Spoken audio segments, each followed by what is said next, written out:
Oh, Hanaki. Did you know that our souls are connected by fate? What do you know?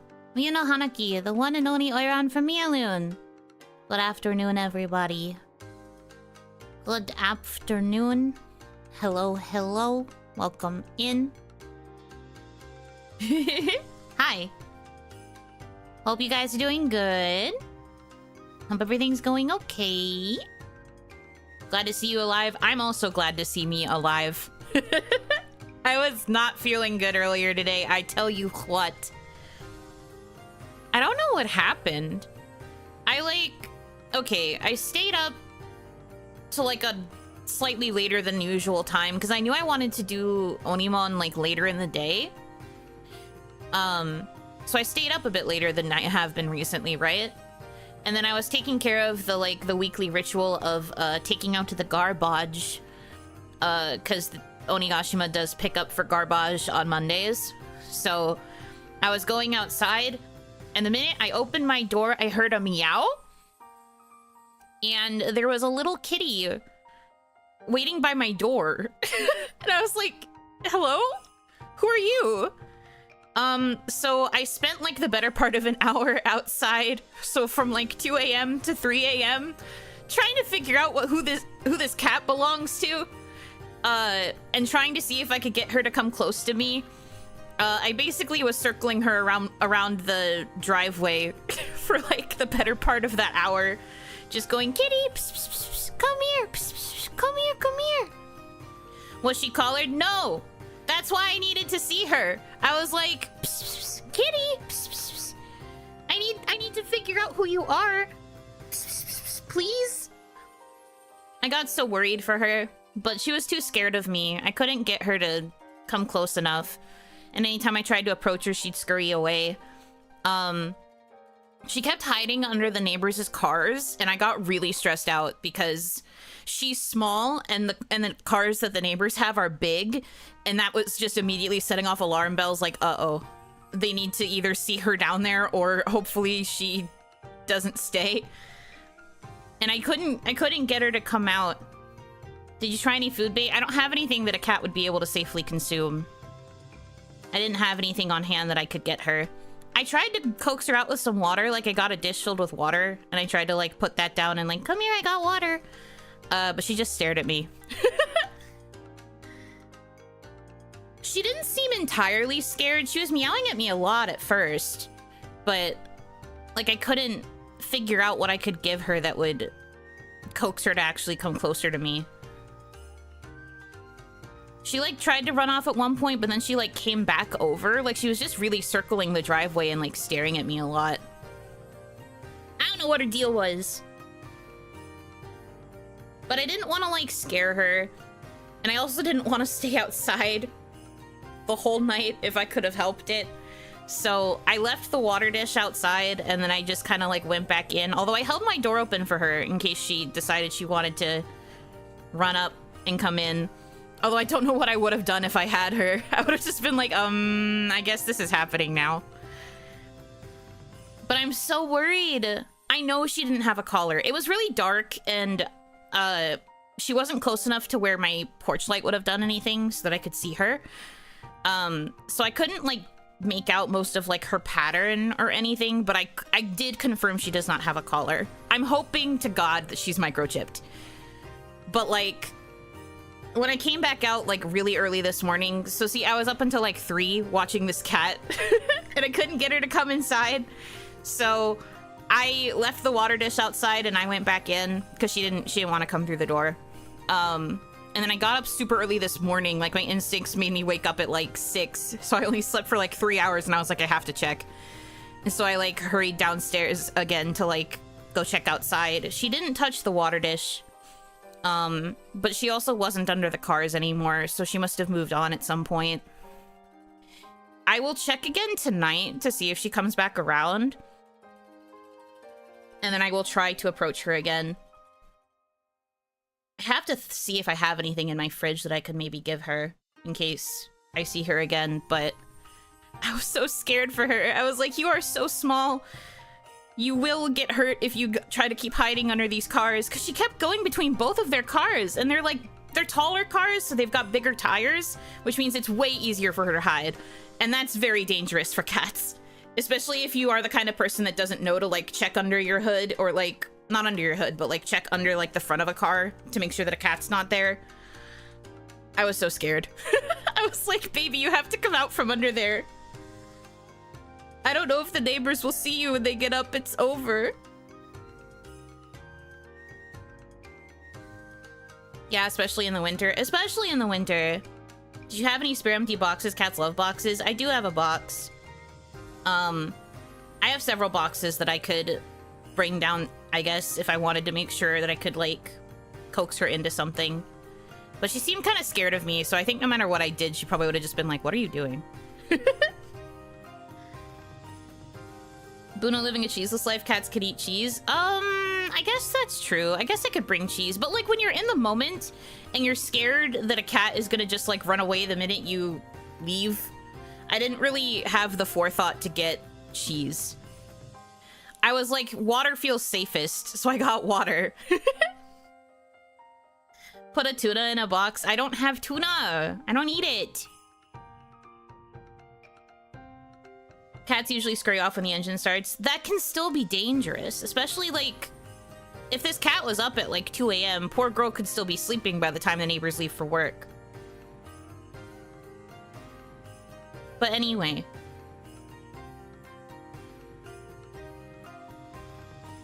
Not all cats have a strong sense of danger when it comes to cars, because like she kept hiding underneath them. The fact that she stayed in like the immediate vicinity too, like she really wasn't scurrying to any particular place in the neighborhood. I was just like, where are you? Where is your house? TCLE, thank you very much for the $20 tip and the speen. Migraine fund and speen. I didn't actually read what the wheel said because I was checking the dono message. But thank you for the migraine fund. We are continuing to inch closer towards the new chibi model. Insult? Oh shit. Never mind. Fuck you then. I bet if you were here and you tried to approach the cat would hiss at you. Yeah, that's the insult. The cat would think you're bad. Too far. Oily, thank you so much. But no, so I guess there's a chance I'm going to save a cat, question mark, if it happens to be in this vicinity again. But I'm really hoping that either their family found them or they're safe. I get so stressed out, okay? I don't like this idea of letting cats wander around outside like this. I get that there's like... I understand why people think that it's smart to do that, but especially a little kitty like her, she was so small. Not like a kitten, but she was so small. Her meow was so high-pitched. She's a very young baby. Why is she outside in the middle of the night? If you have an outdoor cat, can you, like, at least bring them inside during the nighttime when it's not danger o'clock? The fact that I was having to deal with this cat so close to witching hour, I was just like, I am so scared for you. I just... it gives me so much anxiety. So I'm so worried about her. I hope she'll be okay. Like I said, though, I'll probably check again tonight to make sure that, I'll make sure that there's nothing scary going on there. Hope she found her home. I hope so, too. I mean, I will be sad, because this means I won't get to see the little cat, but I will also just be glad to know that she's home. Used to have outdoor cats. My current pair are not much less stressful. Well, see, the thing is, I've, like, passively consumed a lot of research on it, and, like, most cats are not meant to be outdoors, period. You could say, oh, but my cat loves the outdoors, but they're not, like, meant to be out there. Cats are domesticated, which means they are meant to be inside. They are meant to be house cat. They are meant to be home.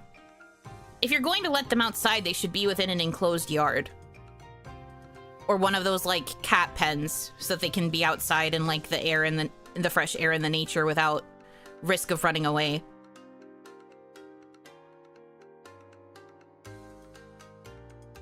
I just can't understand why you would let your cat be outside at night. I guess maybe during the day if it's in an enclosed environment or, like, something like that, but I don't trust. Am I willing to keep the cat? What would have happened if I managed to get the cat to come inside? Probably.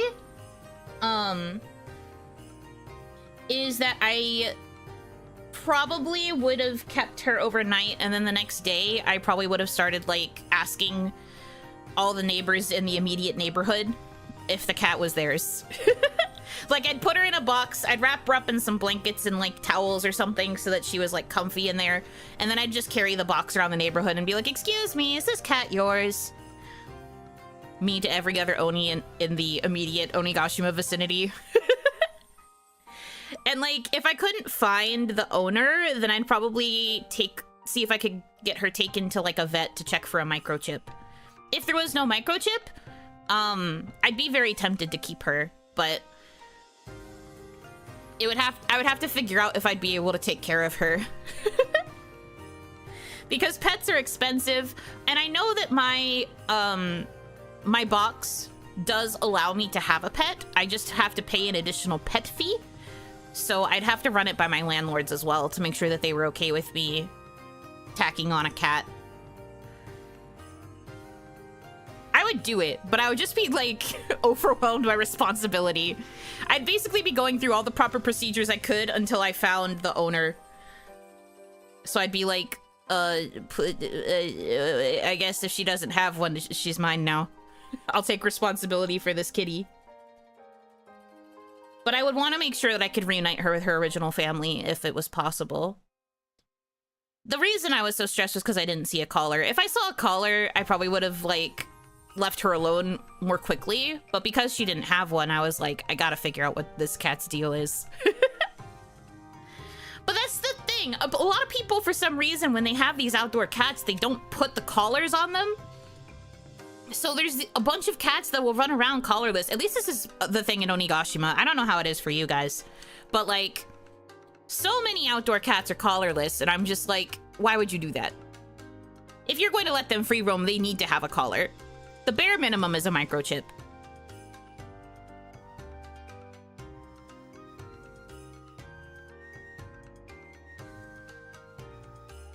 I don't understand the lack of collar either. Same! It's weird.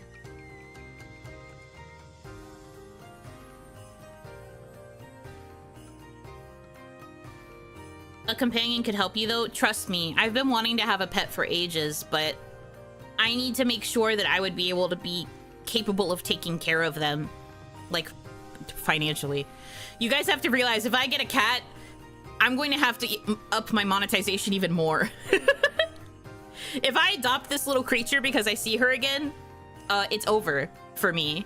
So, like, I'd have to make sure I could actually take care of her. I don't want to just take her in and then, like, struggle to be able to feed her or, like, pay vet bills or whatever else I might have to do for her, because she seems so small. If she is, like, a stray kitten that's been growing up, like, on the streets, then I'd immediately have to make sure that she had all of her shots and everything. And then I'd have to, like, buy all of the materials to, like, actually keep her. I'd also probably have to start cat-proofing my home, which is not... My room is not exactly my house is not particularly cat-friendly at the moment.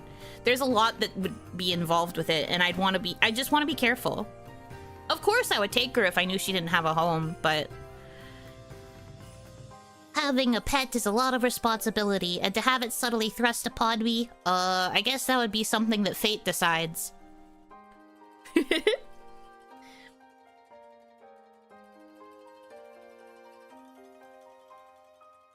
The first thing when getting a new cat is giving them a dewormer to get rid of any parasites.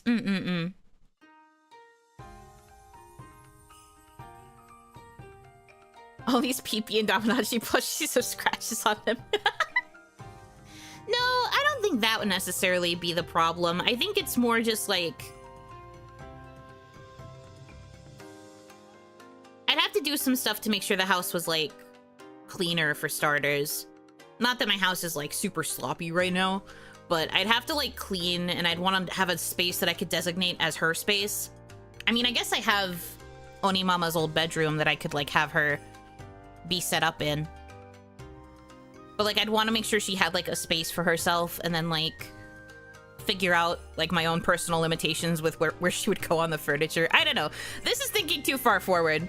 You have to understand, I was going to do everything possible to either find her original family or get her properly taken care of before I even thought about taking her in. We have to see if I see her tonight. If I do, and I'm able to follow everyone's advice by enticing her with cheese and a box, I'll just be like, well, hey guys. I adopted a freaking Oni cat.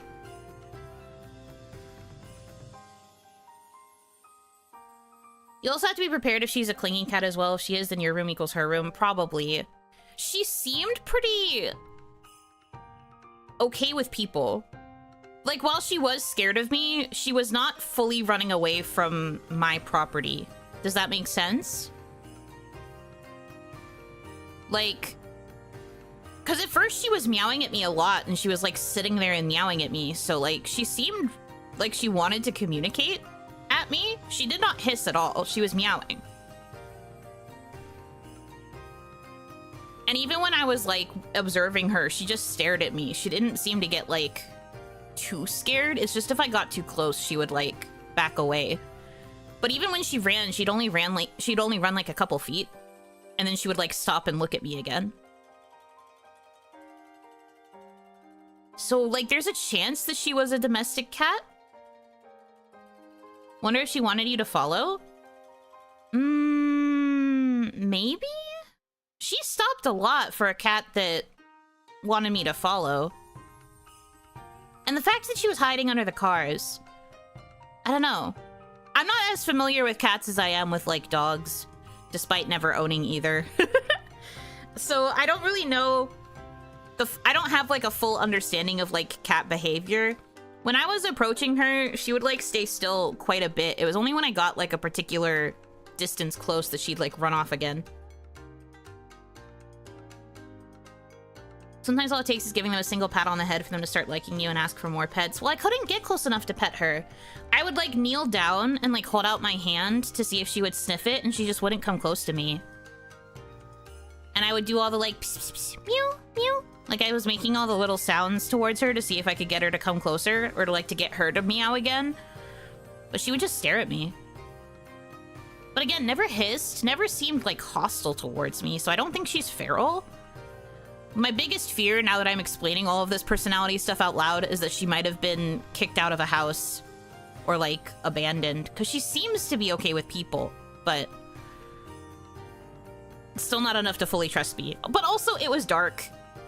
She was, like, far enough away that the porch light wouldn't have helped either of us see each other. So maybe it was because it was dark that we were both just, like, squinting at each other. I was like, what is your deal? And she was probably like, what is your deal?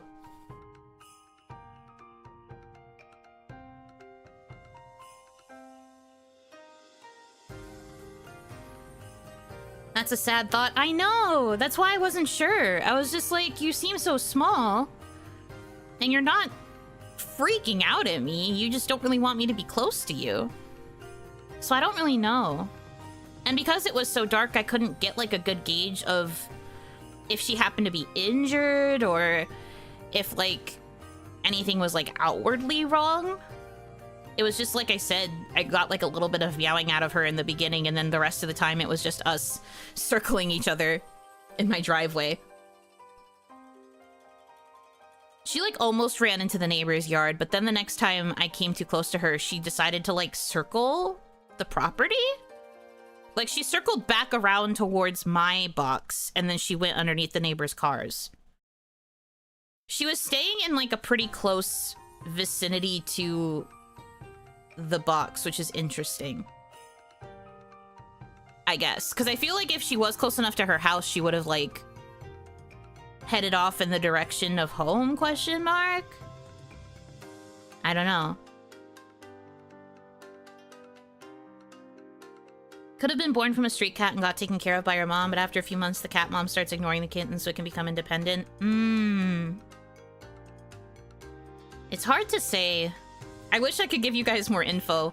I will say, though, the one time I did see her, like, within the porch light before she scurried too far away, it was a white cat, and she had that kind of, like, grayish, blackish, brownish, like, spotting. I don't know how else to describe this, but she had, like, white base fur, white belly, dark ears.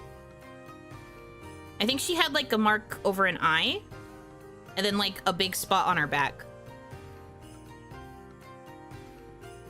Calico? I don't think it was orange. Well, I guess that would just mean she's not an orange calico.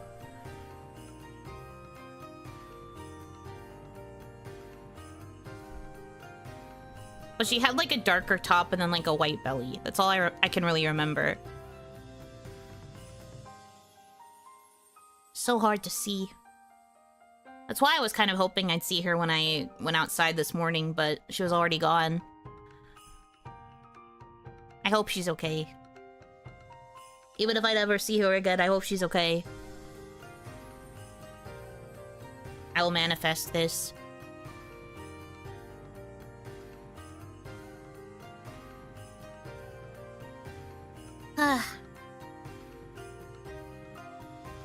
Poor thing for real.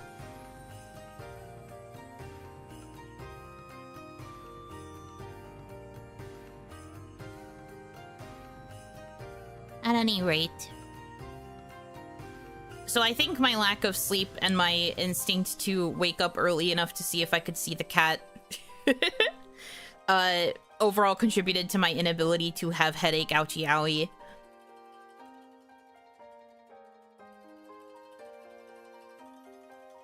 Will the neighbors get mad if you leave cat food outside overnight? They shouldn't. I've been here longer than them. They shouldn't. I get to decide what I do with this freaking property. Me and Oni Mama have lived here for like over a decade. These new people have only been here for like a month. Hupf. They can get over it.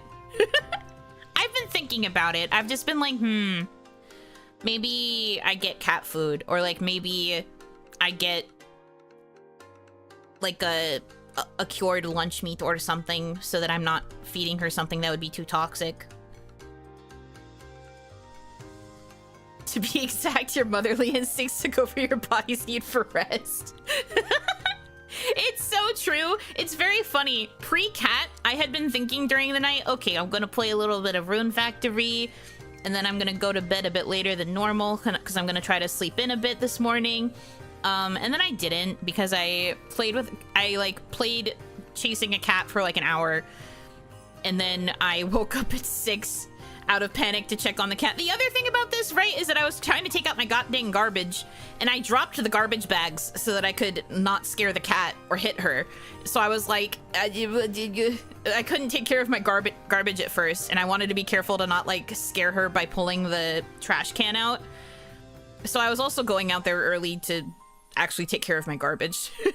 And I like kept checking underneath the cars, and I was like looking around to see if I could see her in like my immediate vicinity, and I didn't. So either the options are either she managed to get back to her house safely during the night, or maybe she was hiding underneath like a different car further away and I just didn't see her then. That's how I got my first street cat. I saw a few stray cats and decided to leave some food outside so they'd show up more often. Then they decided to stay and didn't want to leave. Aw, that's so cute. I mean, maybe I could do it. Individual cans of wet food for a couple bucks. Dry food is also usually not that expensive. We'll see. It depends on if I see her tonight. I don't want to like go to this effort to get the cat food and then the cat doesn't return ever, so I'm just leaving cat food outside and kind of like wasting it. I'd feel bad wasting it when there's like other people with cats who could use it more or something. We have to gauge if there would be any sort of consistent pattern of cat outside. It was just a very strange coincidence that there was a cat by my door that immediately started meowing at me when I opened it. I was like, hello? Who are you? I've never seen you before. She was just going, meow, meow. It was such a high-pitched meow. You're probably right about my maternal instincts. It was just such a soft little sound. I was like, I can't. Who are you? What is your story? Why are you out here? Is it a waste if someone eats it? Well, that's what I mean. If I put the cat food outside and then no cats show up in my neighborhood, then it's just stinky, uneaten cat food that was sitting outside for a few hours. You get what I'm trying to say? Because that's what happened with the water. The water wasn't touched.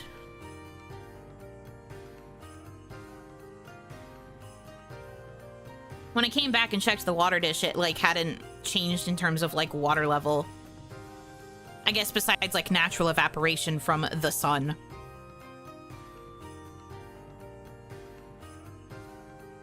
Raccoons and possums eat cat food?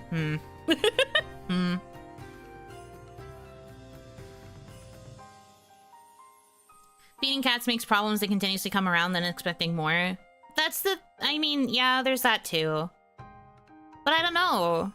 I've known of the fact that, like, some neighborhoods in Onigashima do have, like, outdoor cats that wander around, but, like, she didn't have a collar, so I was just worried about her specifically. And I guess I would feel bad if it led to, like, other random outdoor, quote, cats showing up at my house expecting food. I don't mind feeding outdoor cats or, like, strays or whatever. But I guess it could cause problems if, like, there's several of them that are just outside my house going meow, meow, demanding food and disturbing my neighbors.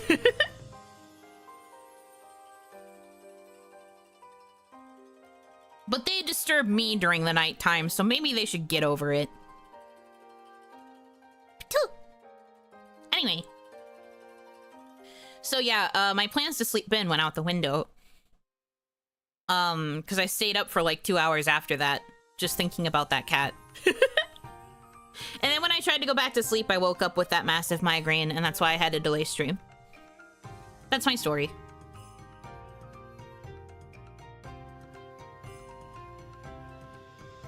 My mom lives in a place where she has outdoor cats that don't want human contact, but they stay in her property at all times.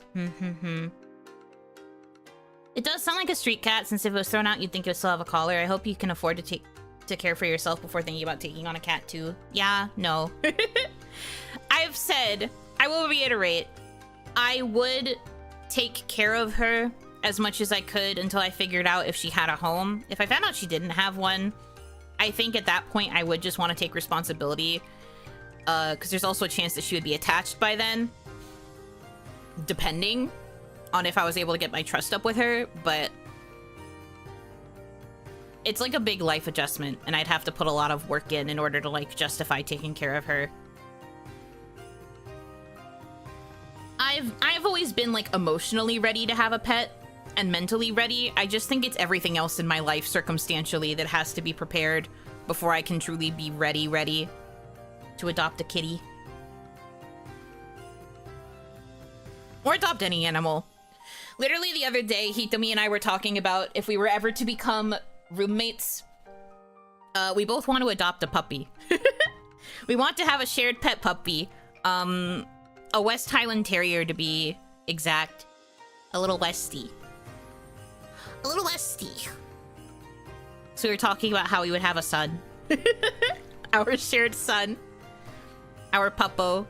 And I was like, anytime I talk about him on stream, I will refer to him as the Oni dog.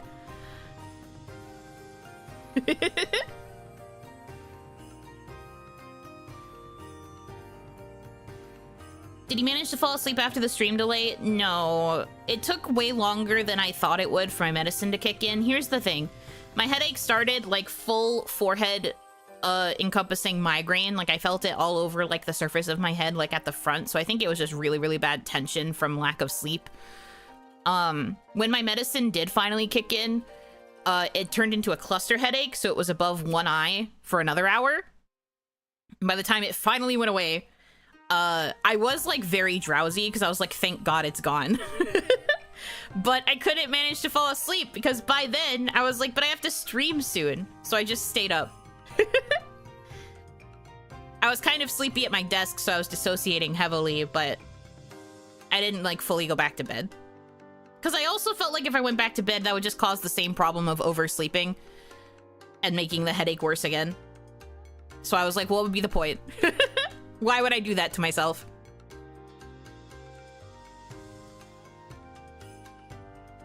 But I'm okay. Thank you for asking.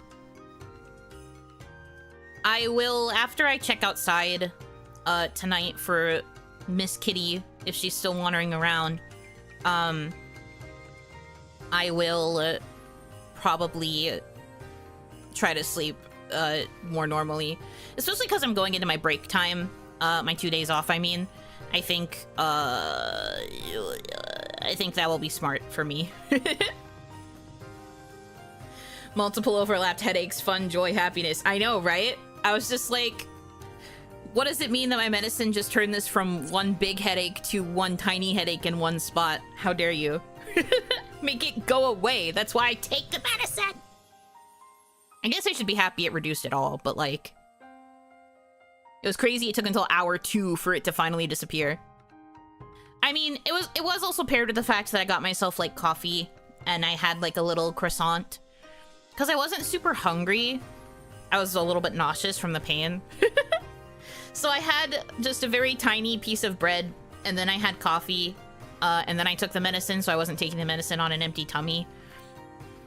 So like I've just been kind of slowly getting through my coffee. So maybe part of this is also the coffee activating alongside the medicine numbing a good portion of the headache, but who knows? Big brain leaves more room for headaches. So true. My big, giant, smart girl brain.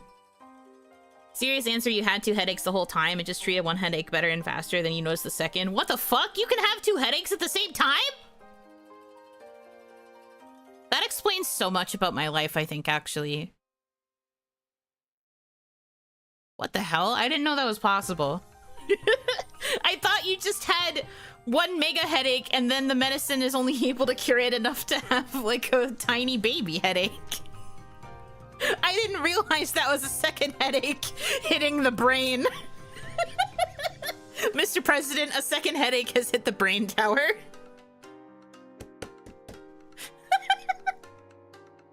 Get down, Mr. President!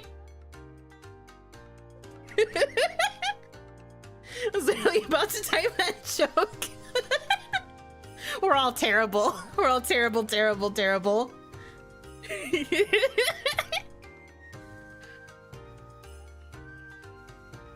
Migraine havers get tension slash muscle headache on top of migraine all the time from the pain and stress. Oh, interesting.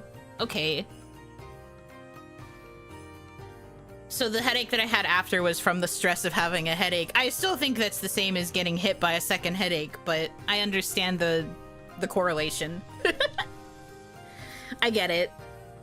That's funny, but also tragic. But again, that does explain so much about my headache experiences. I've always wondered why my medicine never got rid of the second one. Or at least it never felt like it did. And I will say that the cluster headaches tend to go away faster than the full migraine ones. So I guess that really is because it didn't get rid of the big headache. Oh god. Alright, anyways. Anyway. Happy OniMon. I guess today's OniMon was primarily taken up by me crying over this cat. God, I am so worried about her. I hope she's okay. I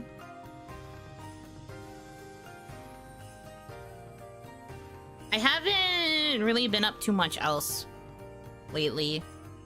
We're making it through some games. This week it's going to be 2 new games. And then also we're going to actually finish Okami.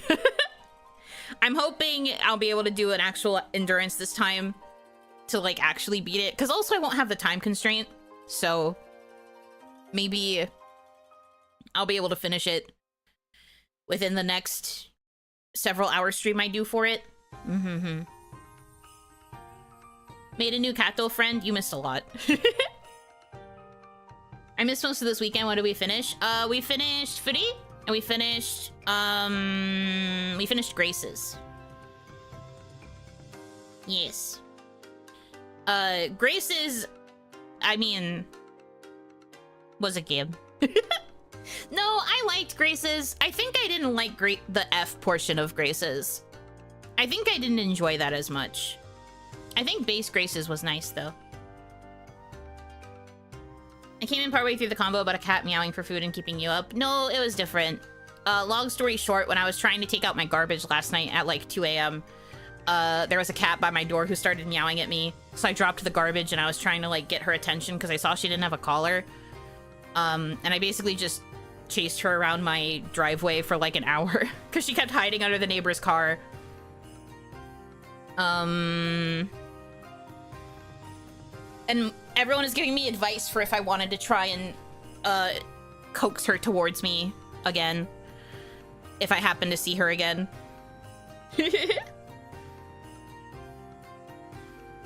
And Yuno finished the Oni Island arc in Okami just to find that it keeps going. Oh yeah, that shit pissed me off for real. I told Hitomi about that, and she was like, what? There was a second fake out? And I was like, yeah. And we both were just kind of quiet for a second, and I was like, I don't like it.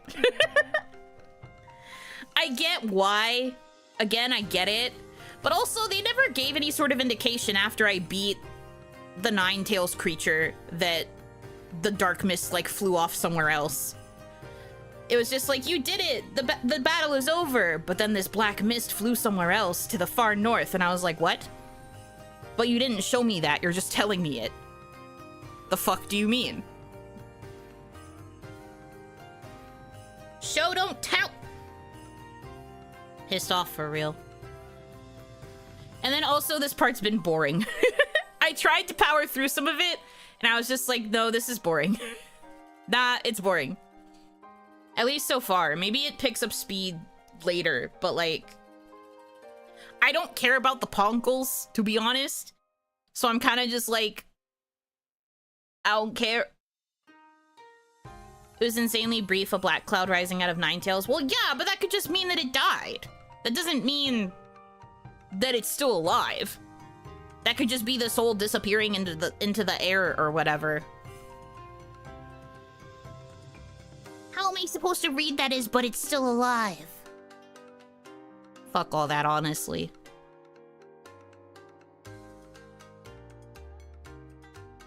You need to show more of that information. But anyway, yes, so we beat Graces and we beat Okami. So now we have room for more games, kind of. This coming week, it's going to be Expedition 33 and Stellar Blade. But I'm not going to confirm if they're going to be series. At the moment, I'm going to treat them like they are one-shots. Will I beat them in one stream? Probably not. But I'm going to treat it like a one-shot depending on overall reception. They might become series, or depending on if I like them. Because I am at a point now where I might be a lot pickier with games that I decide to commit to as a series, because I'm just a girl, and I've come to realize after struggling through Okami and struggling with Furi that I'm just a girl, and there's just certain types of games that I don't want to have to keep playing forever.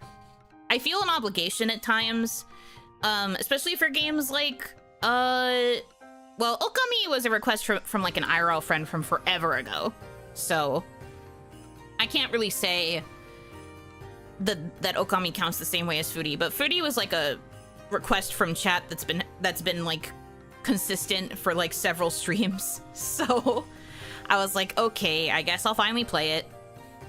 And like, I liked it, but then it started getting really hard and I was getting pissed off. And then it also pissed me off because when I decided to switch to Promenade, it was like super baby mode and we lost out on a lot of story, and I was just like, that's annoying. Why are you locking more of your story content behind difficulty curves? That's stupid. Just weird game overall. For that specifically. I guess if I had tried to actually get good, maybe I would have liked it more, but it kind of pissed me off when it did that. But, like, after experiencing that and kind of just, like, the overall experience of, like, Okami being more of a drag than I thought it would be, not in necessarily a bad way, but it's more of, like, it was a way bigger commitment than I thought it would be, and I thought I would have been done with it, like, way sooner. So I'm just a girl, and I'm gonna try to experiment more with, like, not forcing myself to finish a game series on stream. Like, I think somebody the other day asked if I was gonna play Rune Factory again. Maybe not on stream. I've been playing it on my own. I actually just progressed the story for the first time last night since taking a break from it. I just decided to kind of make it a me game, just that I had something to do on my own time. And there've been, like, some other things that have been said that have kind of made me a bit more wary about my game choices. So... I'm trying to, like, be more discerning, I suppose, with games. Not just, like, varying genres and stuff, but it's more just, like, I want to commit to something that I could see being okay with playing for weeks if it ends up being a series, or just being a game that I overall enjoy playing. If I don't enjoy the experience of playing something, I probably won't continue it.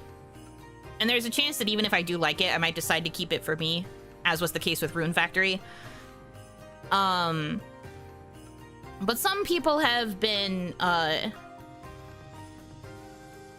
saying things, and I've been, like, contemplating, like, changes in what I play, and, like, just kind of overall shifting my perspective on the gaming portions of my stream schedule.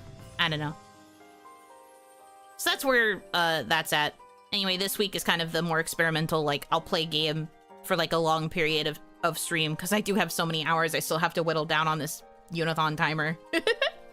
So, I'm going to try to, like, diversify slightly, but if I don't like it, I'm not gonna force myself to keep playing it. There are a few other games that have, playthroughs, I should say, that have died on this channel. Because they either weren't really doing well numerically, or I just felt like it wasn't really a good game for streaming anymore. But I've tried to have a more consistent record with things that I actually finish versus things that I've dropped. But if I don't go in with the commitment of it being a series, it will be easier for me to try to take it at face value, in my opinion.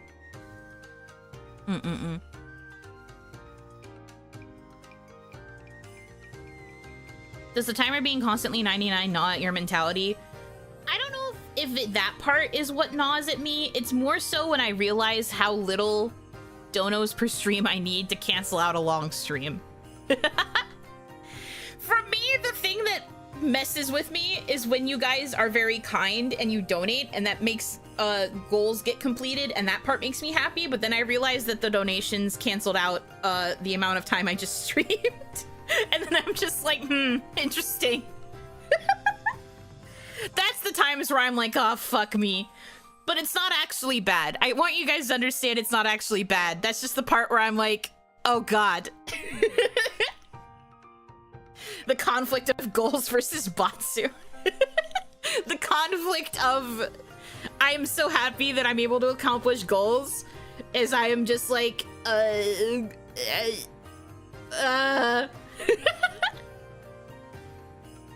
my brain just exploding. But no, it's okay. I think it's funny that the timer just goes back to being 99 after it finishes like an hour's worth of time. That makes me do a haha hee hee hoo giggle. Even though internally I know that it's still like over 400. It's capped at the month, right? Or is it uncapped? Uncapped. The timer will no longer receive time updates after the 30th. So the 30th will be the last day that any donations will count towards the timer increasing. After that, I plan to take whatever is left.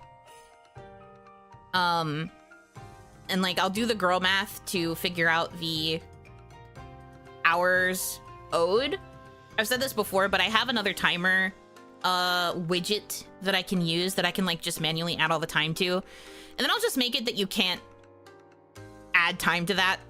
Like, I'll just disable everything so you can't add time to it, but it'll just be a showcase of like time I'm in jail, the jail time counter, and it'll actually show the full numbers.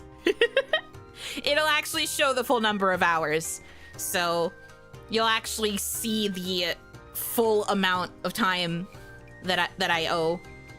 And that'll just be a permanent fixture of streams until I manage to whittle it away.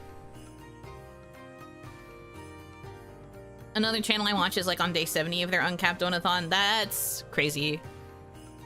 I mean, I've thought about making it truly uncapped, but like, the reason that I chose to cap it at the end of June is because I had to pay off my model art in July, because that's when most of it's going to be finished. The only parts that aren't going to be finished in July are the key visuals. Those aren't going to be done until September.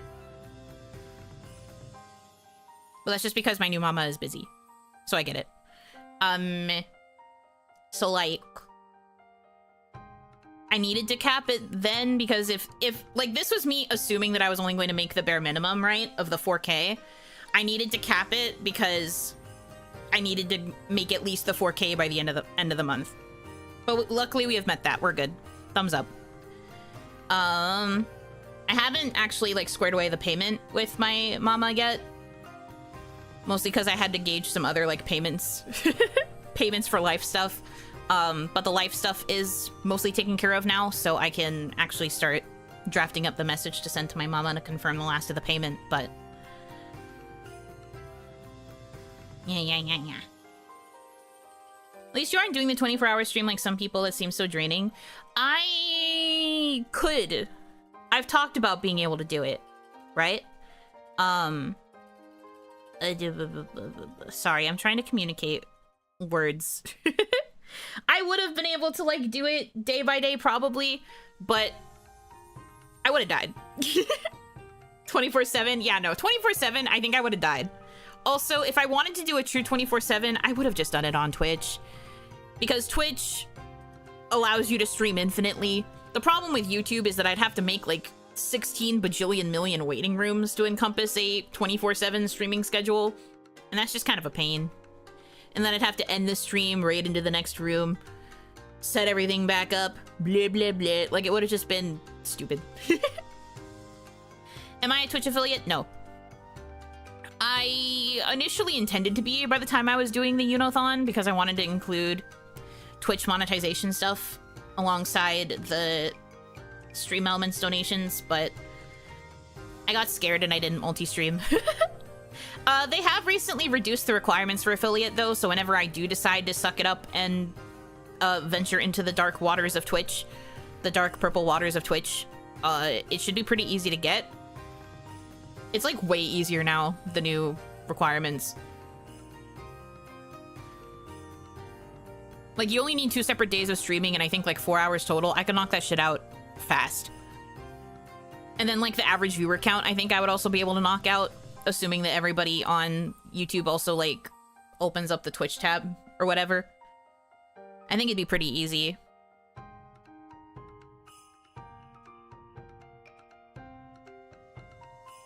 Affiliate is pretty simple. Partner is the big jump. Yeah, partner...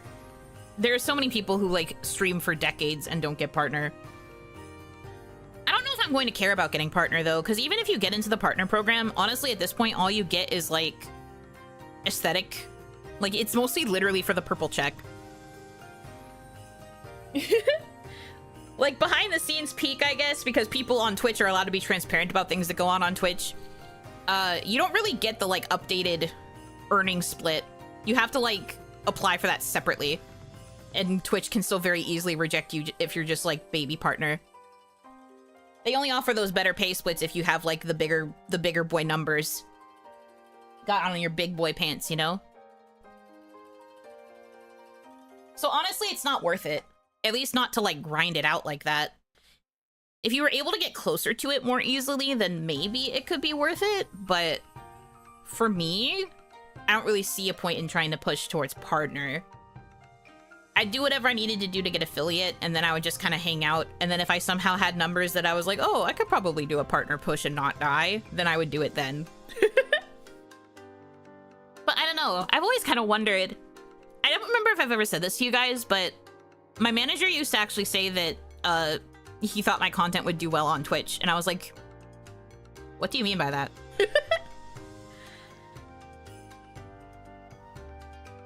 I'm not entirely sure what that means. I guess, like, variety is the thing, because Twitch actually will, like, allow you to be a variety creator.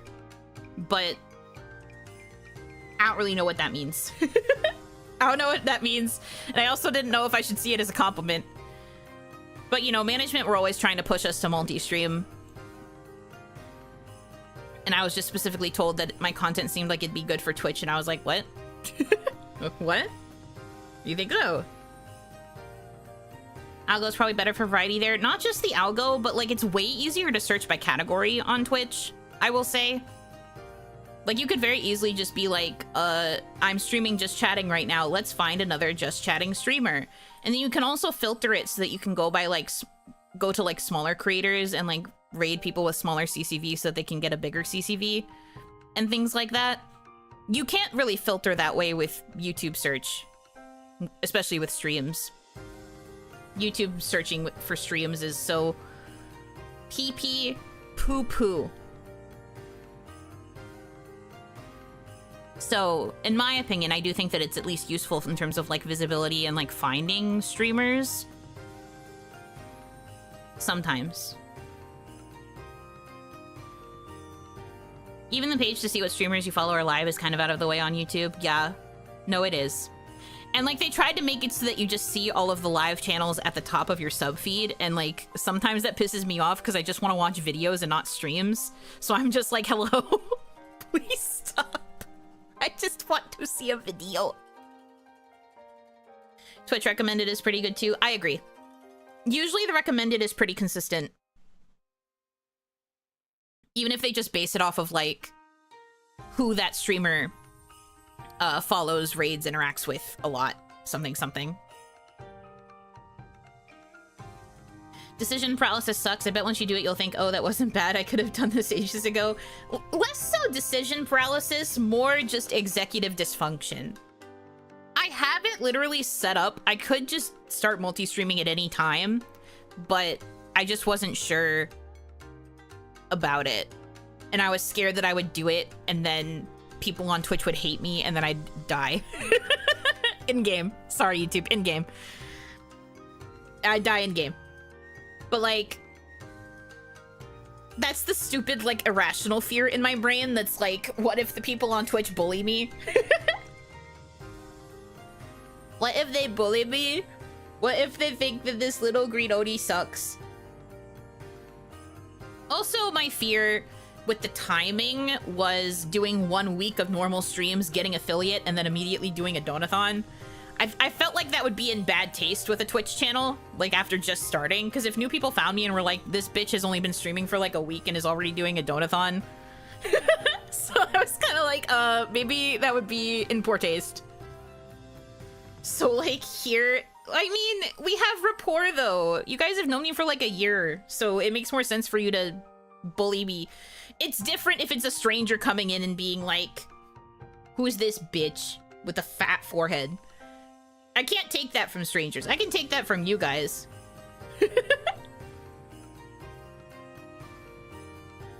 You worried about bullying? Have we not been conditioning you? You don't understand! The way you guys bully me is different. You don't get it. It's different when it's strangers.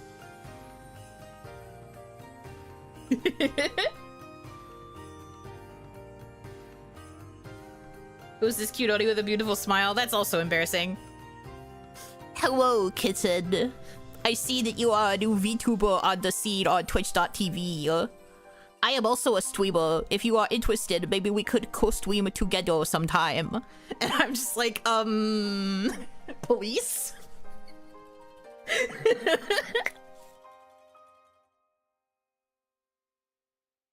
We bully with love. We'll go with that. We'll go with that. Mods. Yeah, me literally. I need to be like mods. Please help. We threw beans on day one. What are you talking about? Well, you guys realize that our debuts are like prepared, right?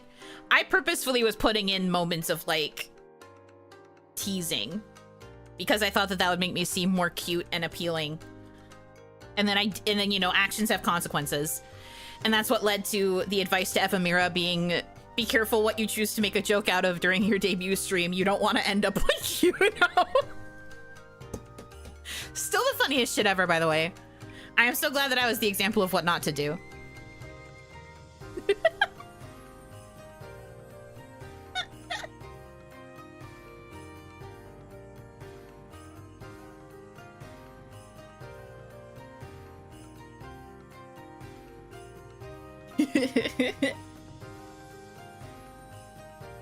I think your managers also started throwing beans at you. Yeah, because they understood that it was part of the bit. They understood that it was part of, like, the joke, the vibe.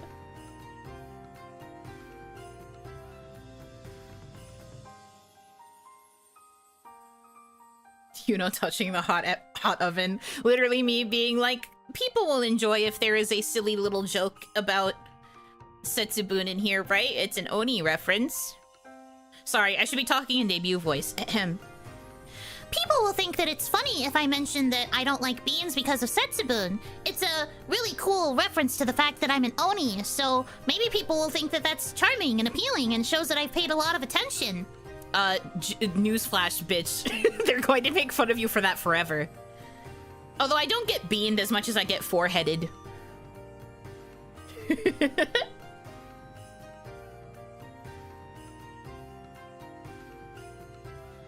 There's a certain kind of pride in being the one who caused the safety meeting. It wasn't even a meeting! It was just, like, advice.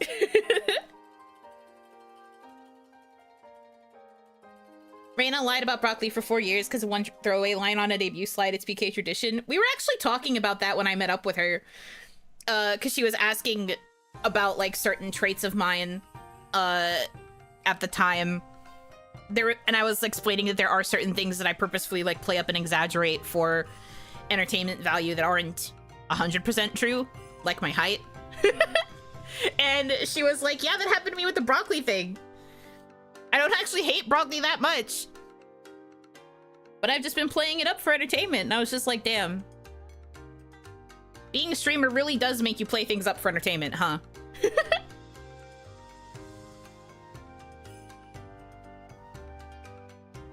I forgot how much your debut voice sounds like Ruby from Ruby. Maybe kinda. I do actually really like how Lindsay portrays Ruby.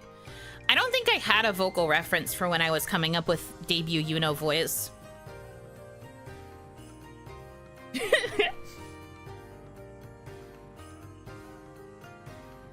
Like Brennan and his game changer personality amplification. Yeah, there's just certain things that need to be exaggerated in order to like add entertainment value.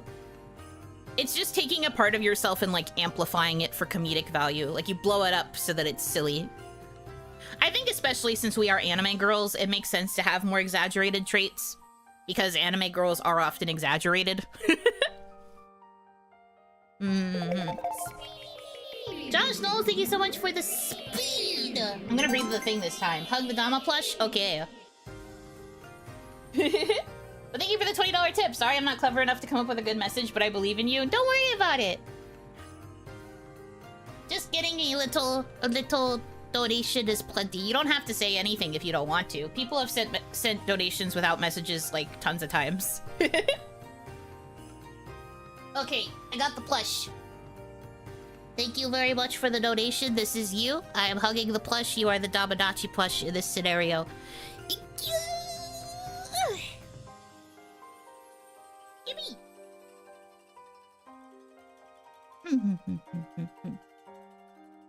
What's the title in reference to? The title of this stream?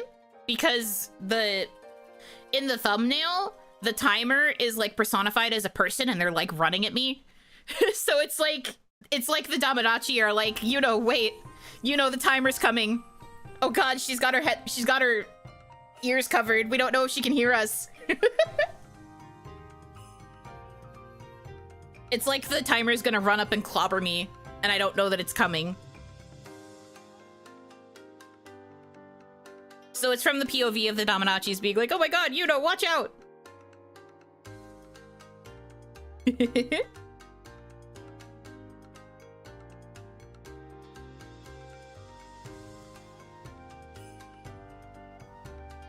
She's got her head ornament on too tight.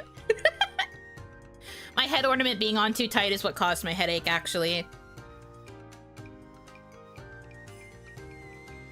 Yeah, the timer creates the third headache. No, not like this.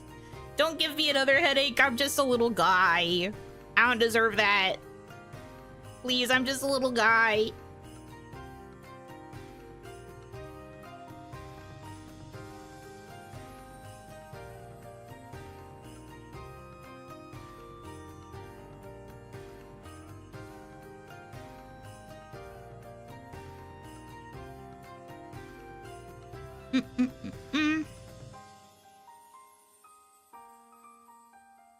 Look, yeah. Oh, also, I saw it, but I was on a different tangent, so I didn't want to suddenly derail. Someone brought up the, there was the Amaro that I got. I've been answering Maros on my, sub account, by the way. So if you've been sending Maros, that is where you should look for answers. But I got a Maro that asked, because yesterday was Father's Day in certain parts of the world, so someone asked what the deal is with Oni Papa. It's a very short story. At the very least, I don't think that it's that big of a deal to talk about. Immersion breaking, perhaps, but to me, it's not that big a deal. So don't, like, get upset or anything. It's gonna sound a lot sadder than it actually is.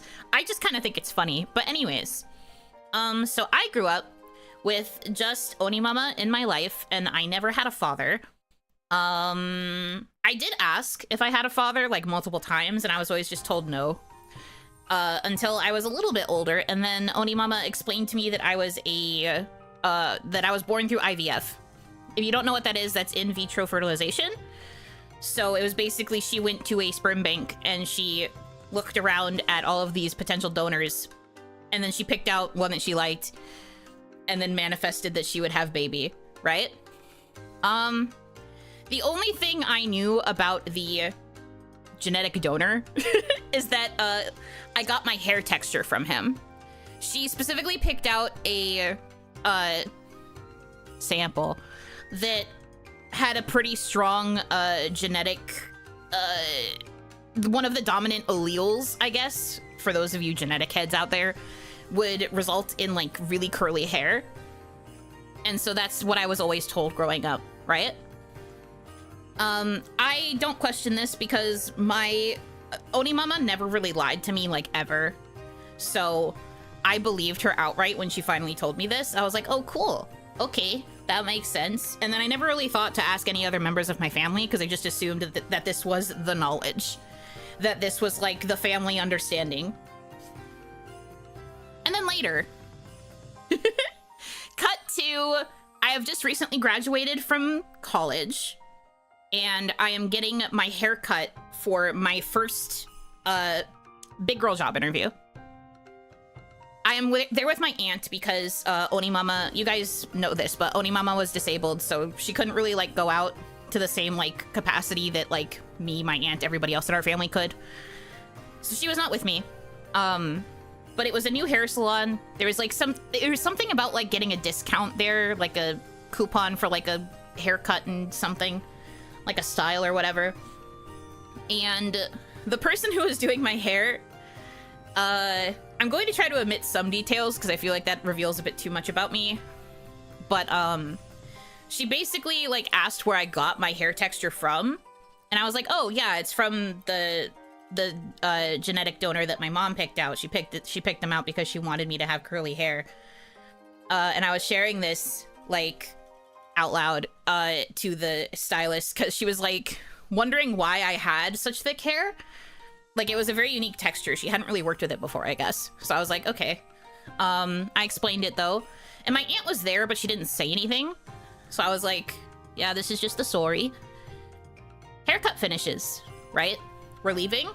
And then we are in the... We're not in the parking lot there. We're in the parking lot somewhere else. I think it's like... I think we went to lunch or something after the haircut. I don't remember, dude. But I know we were in a parking lot somewhere, because this happened as we were trying to get back into the car, I think. But my aunt goes, so that's the story your mom's always told you? And I was like, yeah. And she was like, interesting. I cannot tell you the actual details, but you were definitely not an IVF baby. You were conceived the old-fashioned way. And then I just stood there in that parking lot like...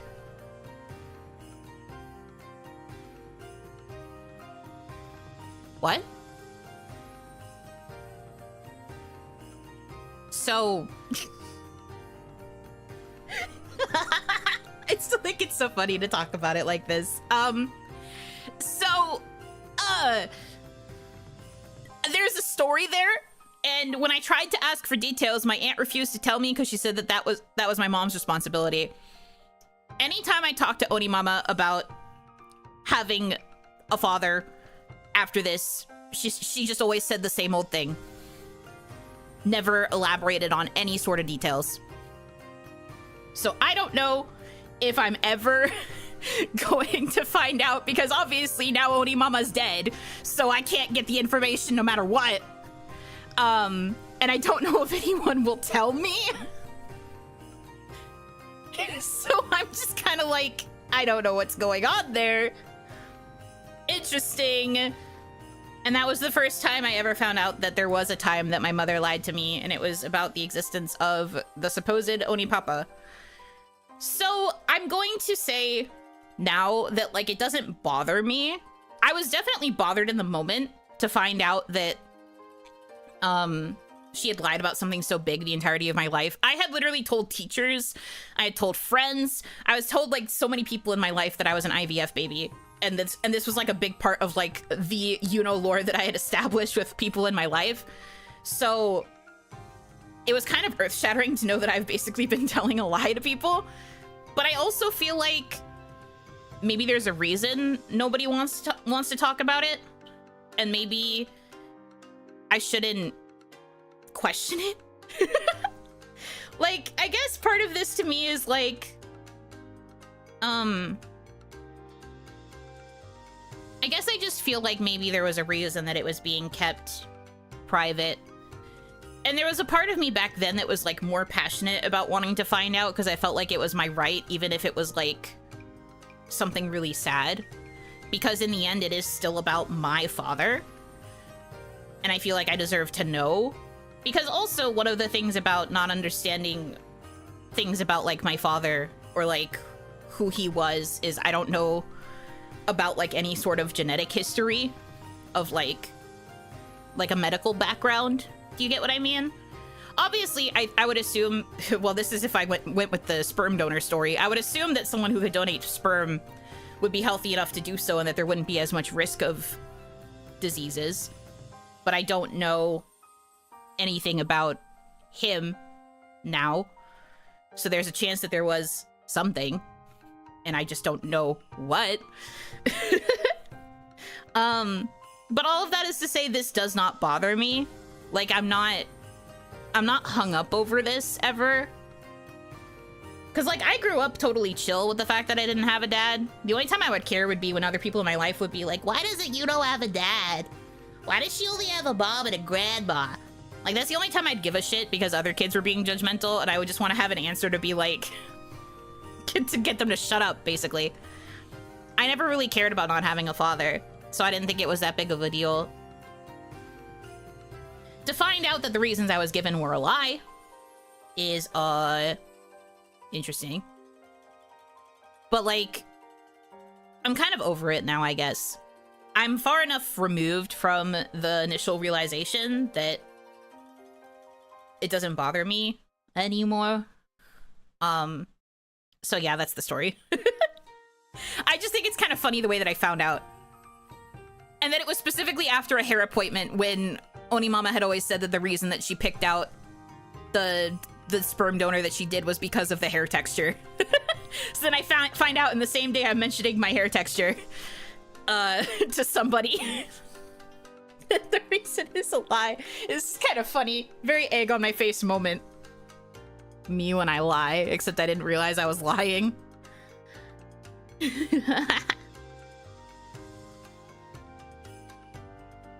That is some dark humor shit. That's why I think it's funny. But like, again, it doesn't bother me. I just legitimately don't have a papa or like a father figure in my life. I do miss my dad every day. May he rest in peace. Oh, I'm sorry to hear that.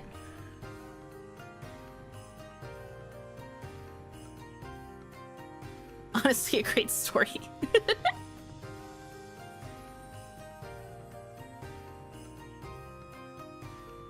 Thanks for sharing. It was me that asked. Yeah, no problem. Again, I don't think that it's like something I would have to hide. Or like, it's also mostly I didn't want to have it typed out. I feel like keeping it in a stream is easier. I just didn't want to like have it typed out like on a social media thing, especially because Twitter has a tendency to highlight posts that talk about like drama or like negative stuff. My fear was that that tweet would get more eyes on it than it was supposed to, because the wording of it would cause people to be like, whoa, the tea! And I'd just be like, this is nothing to have tea about. This is literally just like leaf water quality. At least in my view. It was rather interesting, but tube babies are weird in my view. I mean, I don't think they're weird. I definitely think it's useful for like women who want to be mothers but don't have a partner. Also, IVF still exists even for people who are married in like a heterosexual partnership, because sometimes it's like a better way to ensure pregnancy if they can't do it the old-fashioned way. For lack of a better term, borrowing my aunt's words. I don't think it's that weird, basically.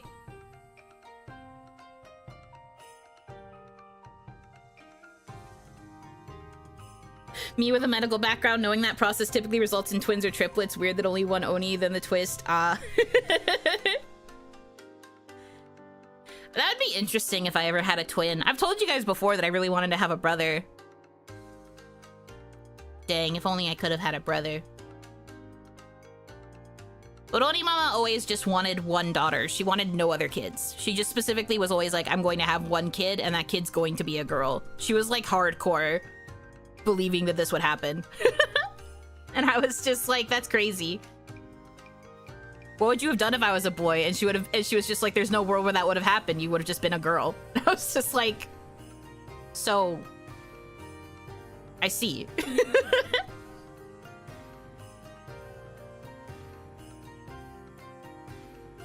She warped reality. She literally like looked at God and was like, if this is not a daughter, I'll throw hands.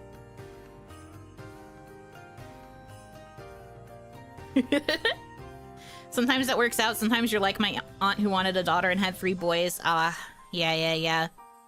I used to say back when I still wanted to have kids that I wanted to have all boys.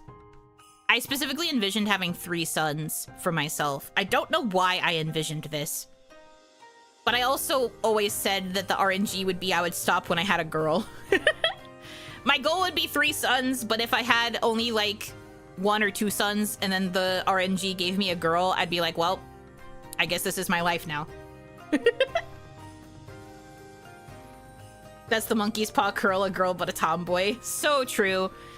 It's also because I was one of the few girls like in my age range in the family. Everybody else was having boys, while Oni Mama had a girl.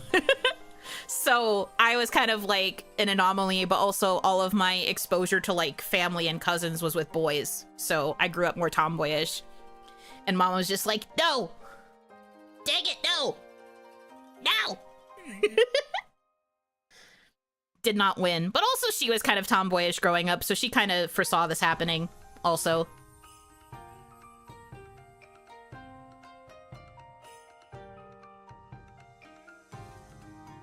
Oni Mama, I'm having a girl. God will see. Oni Mama, it's a girl. Period.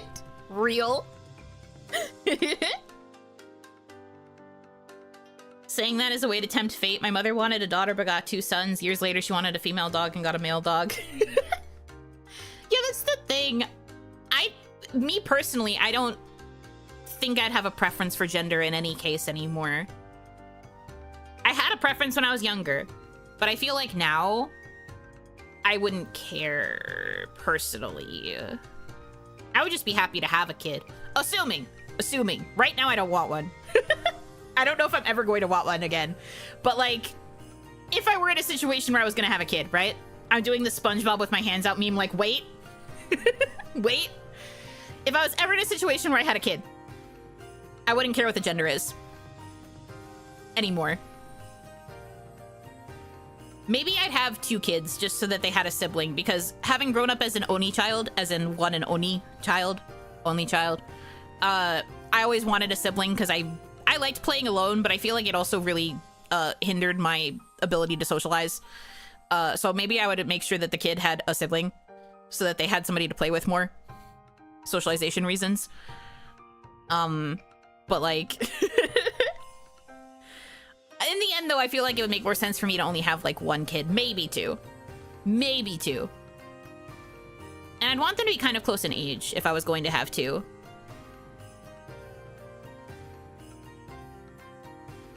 My cousin had an IVF baby, got a daughter and everything, no twins or triplets. Thankfully, don't think she could have handled more than one, though my aunt probably would have moved to help.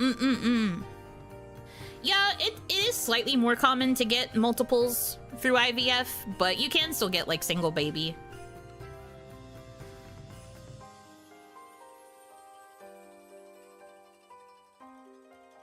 I heard that often that single kids always want siblings. I feel like, as someone who was a single kid, I think that I always wanted an older sibling, and Oni Mama would always be like, honey, that's not how that works.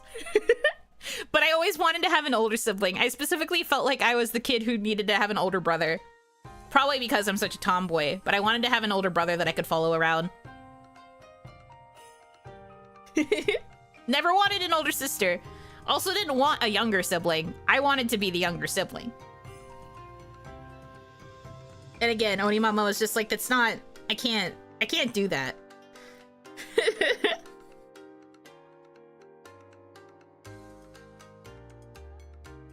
However, most of my friends are siblings. Like, they have siblings. I was, like, the only one in my friend group that didn't have a sibling.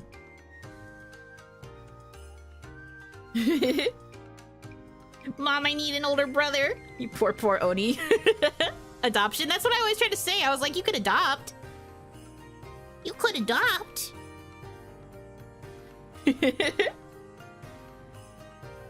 Kids need to be adopted, Mom.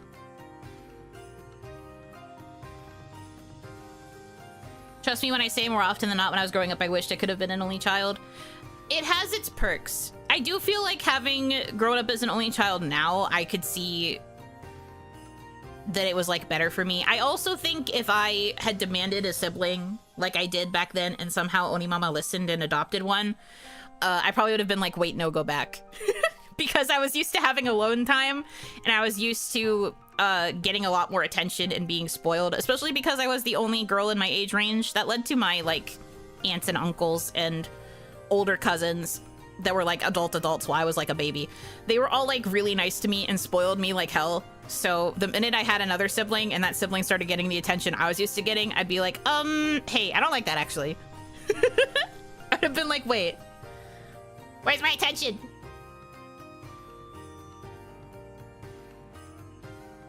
Wait. Hitomi is effectively your older sibling? I guess so. I don't know if we really have, like, a sibling dynamic. I guess I would be the annoying little sibling in the dynamic if we were to assign that to us, though. Especially with how often I have to go to her to get advice on, like, stream stuff. I'm just like, Hitomi, Hitomi, help me. Hitomi. But Hitomi actually has a sibling. Hitomi is the younger child. I think she has a big sister. Yeah, big sister. So that's the irony there. Hitomi also has a sibling. Most of my friends had older siblings, I think. Okay, wait. I have to go through my friends' social dynamics. Family dynamics, I guess, real quick. Childhood best friend was a middle child of like, well, kind of. They had 4 kids. 1 kid was much older than the other 3. So technically my childhood friend was the oldest sibling of the ones that lived at home. He had a little brother and a little sister. Other childhood friend had a little brother. More like core friend group. Best friend had a younger sister. Other best friend was a younger sister. She had a big sister. Other friend was the middle child. Had a big sister and a little brother. And then my other friend had an older sister. Yeah, he had an older sister. Everybody had siblings, but me. Everybody had siblings, but me. And I was always just like, man, I want an older sibling.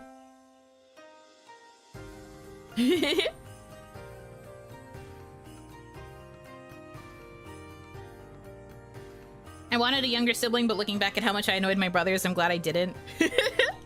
Yeah, that's the thing. You think about having a sibling in like either direction and you're just like, maybe not.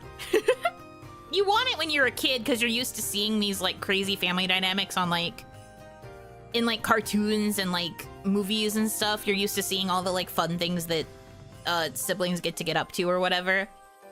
That like nuclear family dynamic of like the mom, the dad, the son, and the daughter. And it just kind of makes you like crave a similar experience. But then as you get older, you think about what you were like as a kid and you're just like, you know what? No, I probably would have hated that.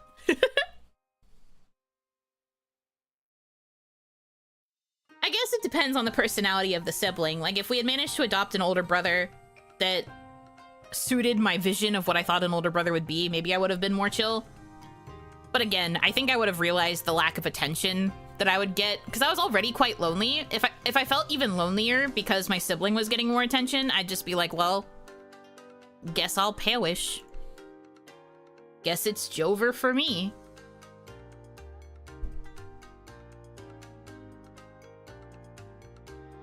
I didn't grow up with siblings, but I had a lot of cousins that lived nearby, so they were like siblings. Ah, yeah.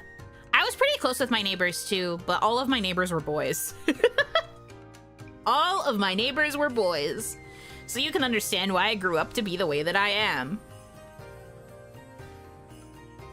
Also, a lot of Oni Mama's friends mostly had boys. Like my godmother had 2 sons that were close to me in age. Her younger son is like, I think the same age as me, if not a year younger. And then she had an older son who was a couple years older than me. He is the one I got all my Pokemon stuff from. I don't know if he even still remembers Pokemon. I wouldn't be surprised if he forgot about it. Because when he like aged out of it, I got all of his stuff. And then I never aged out of it, so, well. It's actually funny because you can still see his name like inscribed in permanent marker on all the old cartridges I inherited from him.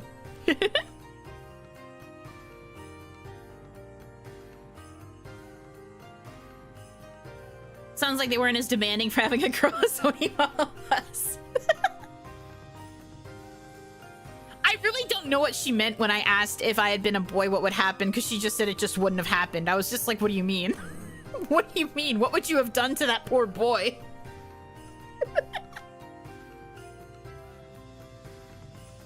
I still wonder what she meant, because she was just so sure of herself when she said that. I was like, what? What does that mean? Huh? Elaborate? Femboy Yuno alternate reality. Could you imagine? I just would have been a Tom girl then, because like that would be the equivalent, right? Where it's a boy who's just like really into girly stuff. I guess also femboy, but like what an interesting universe that would have been.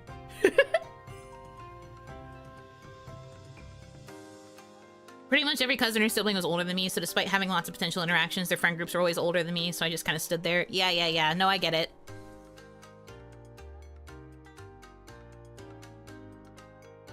I felt that my closest family cousins were all, like, adults, basically, except for, like, their kids. So it was technically, like, my second cousins that I was getting along with the most.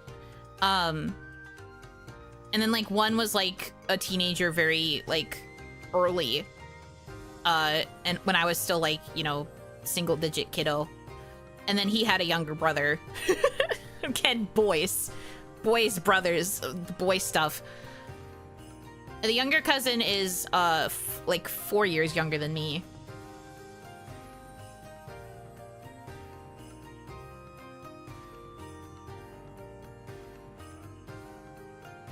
I wanted a girl so I can have a little me to do fun girly things with. Gets a tomboy. I don't think that was why. I don't know why, but she was just, like, very insistent that she would have a girl. Because, like I said, Oni Mama actually wasn't that girly either. She had a lot of, like, more tomboy interests. She hung out with boys a lot growing up, too. Boy, you know, with the thigh tattoo, or would it move somewhere else? I never really thought about if Yukun would have the thigh tattoo. I don't see a reason why he wouldn't, just because he's a boy. I think it being on the thigh is still fine. Femboy, you know, this new Yukun variant. How would I even portray that? Because, like, we know what Yukun sounds like. How would I portray a more effeminate Yukun? The vocal layering is a bit weird there. Maybe a back tattoo, all Yakuza style. Ugh, but I want to have a back tattoo! That's my lore! Because the way I envision it, I've said this before, but I feel like for the Oni, within Onigashima, they all have, like, various tattoos in, like, different parts of the body that, like, contribute to overall, like, Oni power. And, like, they convey different sides of, like, an Oni's abilities. So I always had the thought that I would want to give, you know, eventually in the future, another tattoo. Peck tattoo to make the flowers move. Well, that also means that he has to have the ability to manipulate his pecs like that. Maybe Oni Mama got boy burnout? I don't know. I never got, like, a solid reason. I think it's more just something she always felt in her gut was going to be true, because she knew she wanted to be a mom. And then I guess she just insisted that she wanted to have a daughter. And then she did always, like, insist that she was going to stop at one. She was gonna have one kid, it was gonna be a daughter, and the. So the funny thing is that I was a tomboy and that I also wanted siblings.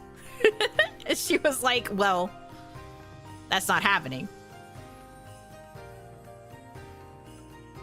Something to add to a 3D model with a swimsuit outfit so that the back is exposed. Oh, that sounds so pretty. I am considering.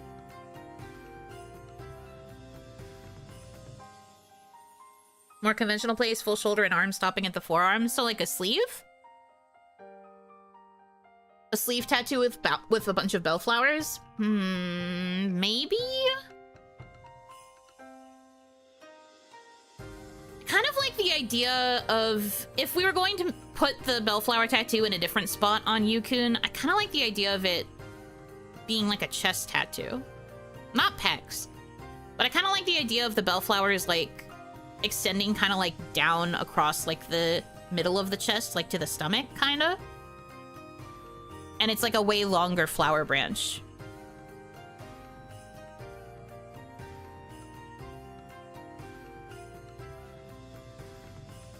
You know, getting super banned at Hot Springs? Yes. But I would have an excuse to have my own personal bath, so Because usually the deal is if you can't get into the onsen because you have tattoos, they will usually let you book a room that has like a private onsen in it, so that you don't have to be seen. So I would have an excuse to have a private room with a private bath. Heh. The better experience. At least for me. I'd be body shy in general.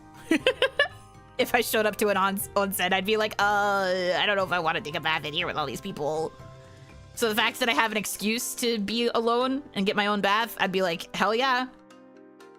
See you later. Just me and my bath.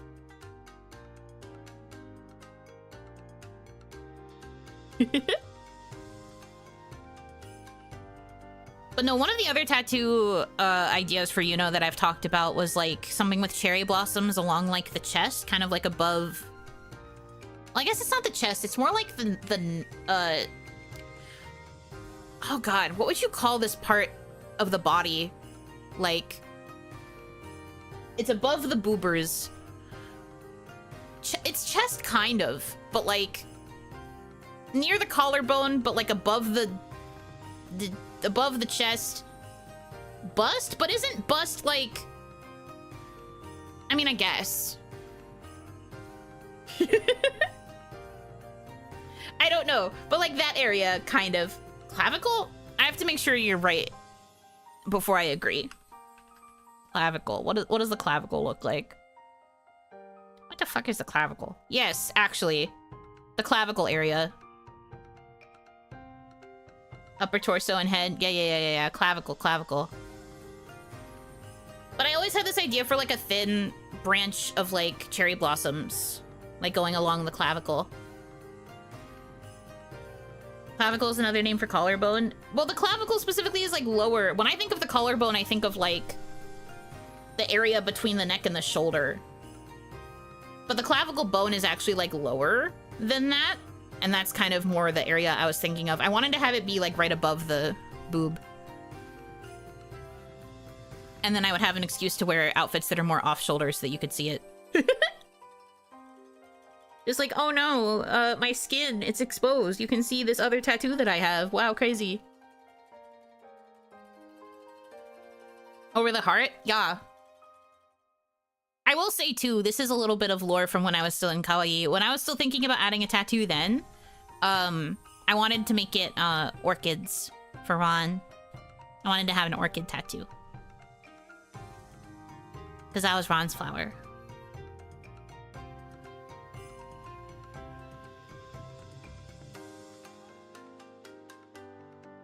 And then Kaya and I had talked about incorporating butterflies into our later outfits as well. We wanted to have butterflies to represent the buttery swordsman.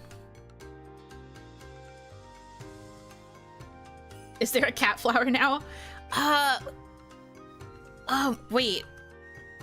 There's like a... I feel like there is... my brain is itching.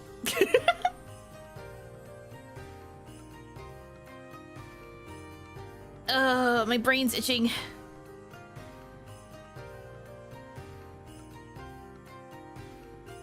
Cattail plants? That's a plant. That's not the same as a flower. I feel like there is. I'm not remembering it though.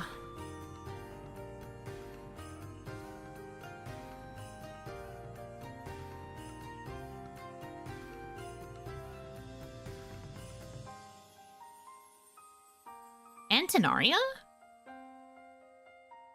Sorry, I googled it because I'm trying to see. Oh god.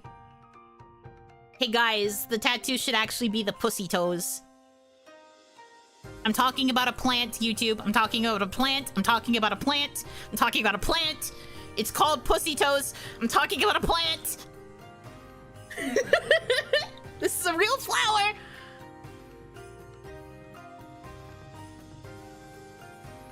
But there's also kitten tails. Catnip would actually count. Please never say that again. But it's the name! I mean, if you want me to use the scientific name, it's Antenaria. My two favorite things... Pause. Pause.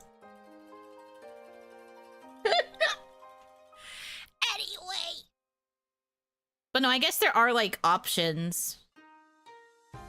I mean, the thing is, the Antenaria doesn't really look that extravagant.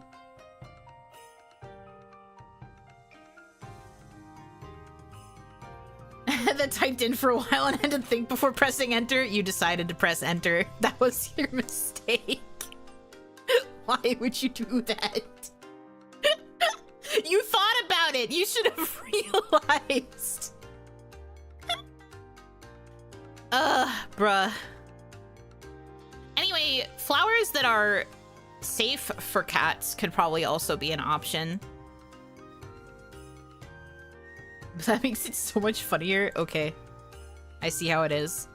I see. I see.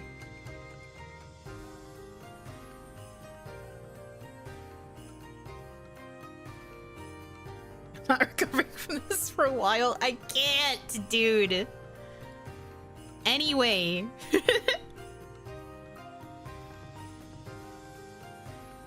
But no, there has always been like a plan in the back of my head to incorporate more tattoo. Something along the clavicle, now that we know what it's called. Something on like the back, but like upper back. I wasn't really thinking about lower back yet. But I was thinking about something like upper back, like on along the back shoulders.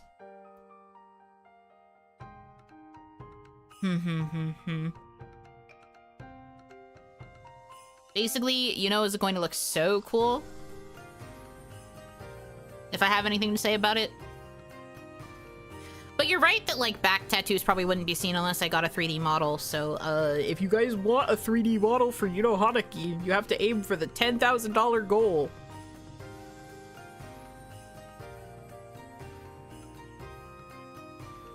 I get bonked for shilling.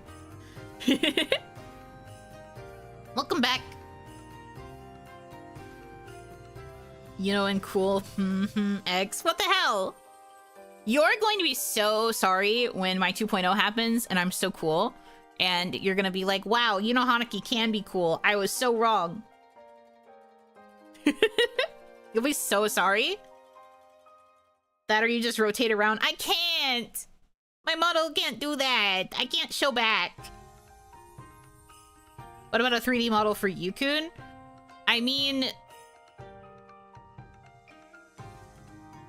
I could... I mean, my mama has had primarily sons before me, so I guess in a way, I could have her design an actual, like, look for Yukun. But, like, I would need more money to get a 3D for Yukun also. I freeze up and can't talk to cool girls, so I will say nothing. In fact, no, come back. Come back, don't leave me. The tattoos progress and eventually Yuno's 95% tattoo and then becomes an abstract painting. So true. So true.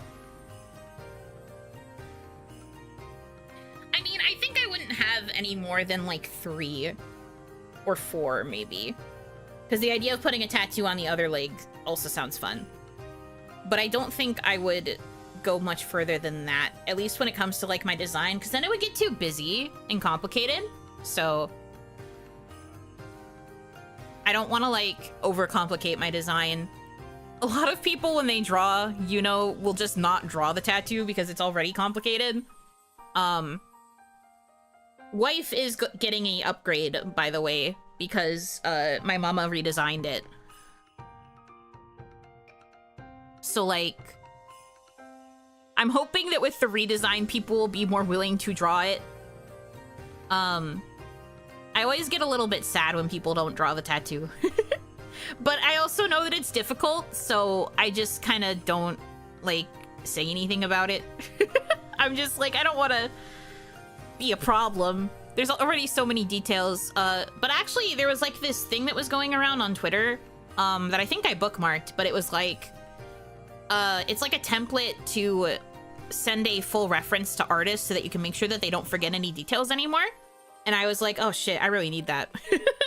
So I bookmarked it so that I can fill it out with all of 2.0's details, but now I can actually be like, tattoo please, here's what it looks like. remember XYZ detail. Which I think will be very useful for artists that I want to commission in the future, so that I can make sure that they don't miss any key details on me. Because the amount of times people would forget about the streaks in my bangs because they are pinned up and the green kind of blends in with my hair. This is why Kaya would always talk about hating my brown. Because my brown hides a lot of the details with like certain parts of my hair, including these little streakies. Artists forgot that all the time. I constantly had to tell my manager when I was commissioning assets for debut, they forgot the hair streaks. They forgot the hair streaks in my bangs. They forgot the hair streaks. And there was one time I had to like highlight my, the layering of my side pieces because it's kind of silly looking, but I do have 3 different side pieces of varying lengths, not counting the like stray bangs that are like technically on a separate layer. If you can see, but I have like the shorter one and then the slightly longer one and then the really long one that goes like to my clavicle. So I had to like, there was a time where I had to like actually circle each part and then I labeled them 1, 2, and 3 so that the artist could understand how the layering was supposed to work. And I felt so bad. I was like, I'm sorry if this feels like I'm talking down to you, but like, here's how they are split up. Please remember. Please remember. I would always send the reference sheet with Skype requests and mention that tattoo must be shown. Well, I don't mind if the tattoo isn't shown, but like, it depends on the angle of like where you're positioning me. Cause like, if you're specifically putting me in a pose where my non-tattooed leg is the one that's like in view. So I guess if I'm facing, if my right side is facing the camera, then that's fine. But if you're drawing me in a way that shows the left leg, you should be able to see the tattoo.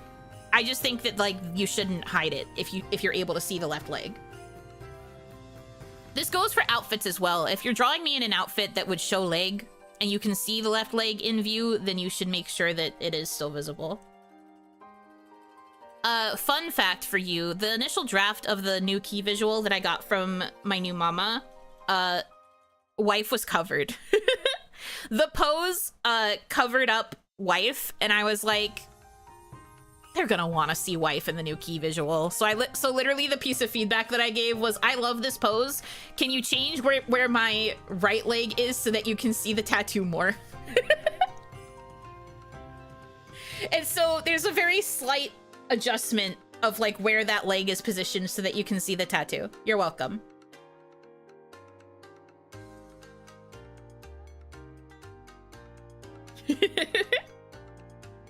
You think I don't know you, but I do know you. And I know that if I had a key visual that didn't show wife, you'd be so mad.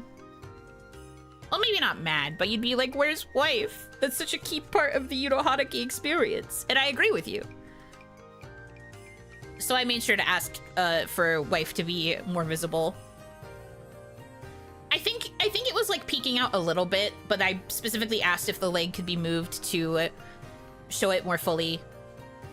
And luckily they agreed, and it was a very quick fix, and I was very happy. Utter despair. No, you know not what we know, you know. No, I do know. Q, I miss wife gorilla meme. I miss my wife, chat. Imagine hyping new look and not leading with wife. Marketing 101, always lead with wife. Again, I know what you guys want. Or I know what would make you happy. A lot of the base of the new Yuno, the Nuno, is from my mama's imagination. And it does include a lot of my preferences, but I really didn't give her much direction for the outfit, to be honest. So a lot of the choices that were made were mama's, and I was like, hell yeah, brother. And so like the redesign of the tattoo was also mama's idea. I asked for the tattoo to still be present, but I was like, you can change it if you want. Just as long as it's still like there and is still like the right flower. And so she did redesign it. But like what I wanted to say is, while the outfit was still my mama's primarily decisions, I did ask for a couple things based on my preferences, but I still, like, asked for certain things to be, like, tweaked and adjusted for both my preference and also for yours. For what I know my chat likes. So I made a lot of my decisions based on what I know you guys like. In the end, the outfit still makes me very happy. But I made choices that would make you guys feel happy too. Because it's thanks to you that I can even get it. The outfit coming after this, though, all me. Well, Kaya designed it, but still, like, all my preferences. That is the trade-off, okay? The outfit that comes after this is all my preferences.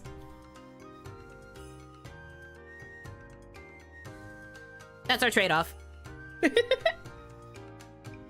But because I'm changing my core, right, and I'm gonna not really use green Yuno as much anymore, I'll still use her, but not nearly as much. But because I'm changing my core, I wanted to make sure I chose a core that would reflect both of our interests. And then also gave my mama freedom, because one of my mama's favorite things to do is character design, so... I really hope that in the future, if I get an outfit after the second one, I hope that I can just go to my mama and be like, here's the vibe, here's the color palette, design, please.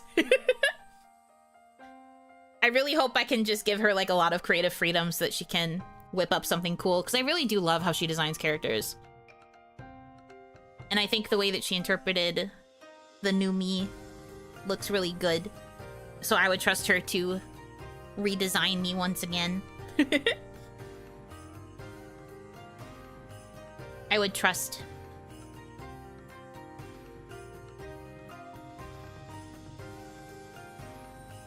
Wife 2.0, yes!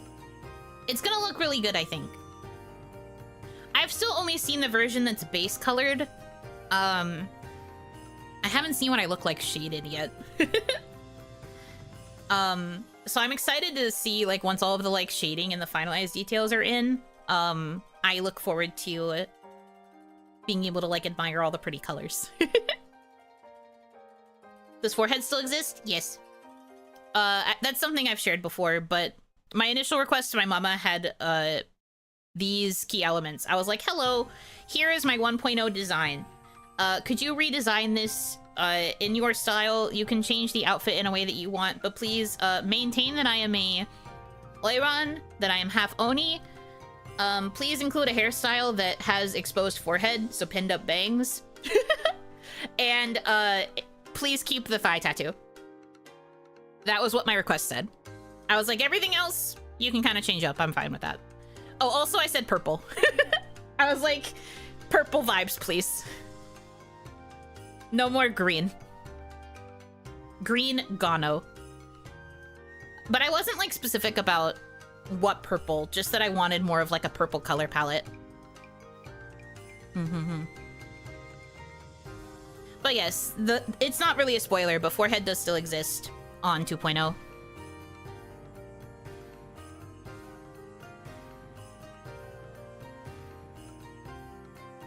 Lavender is my guess? I mean, in the preview on the stream on the Unathon graphics, I just used the same purple as my image color. So that's not really indicative of anything. But it is purple. The outfit's very purple. And there's some other, like, secondary colors that are in there. It's not like I'm just a solid purple girl now. But there's other colors in there. Must be chroma key friendly. God, the amount that I am embarrassed every time I have to submit a video and I see everyone else getting to use a green screen and my ass is there with my blue screen and I'm just like, please, I want to use a green screen like everyone else. Emo.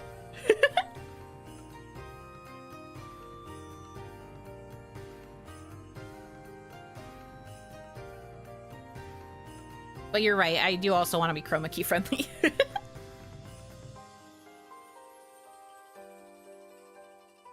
But yeah, other than those specifications, I just let my mama design everything else however she wanted. And it was very fast. I remember when I first got the sketches, I was like stunned. Because after we like finally confirmed all the details, I was like, all right, nice. And then I didn't expect to get a sketch anytime soon, but then within like a week, I think, it was like very fast. I got the first sketches of how she was envisioning it, and I was like, crazy. Does that really affect anything having blue instead of green? Is it just convenience? It's convenience because when people are chroma keying out, they usually default for green, but then you would have to account for a secondary layer of getting rid of blue. Do you know what I mean? And then sometimes that can still cause problems because like other people have blue in their designs. When you're chroma keying something out, it takes out that color entirely. So think of it with me being a green girl. If I had a green screen background, a lot of me would disappear. All the parts of my outfit that are green, my back hair, the center part of my headdress and like the jewels, all of that would disappear. And that can happen with other colors as well. Because a chroma key will just get rid of that color being present in like whatever you're chroma keying.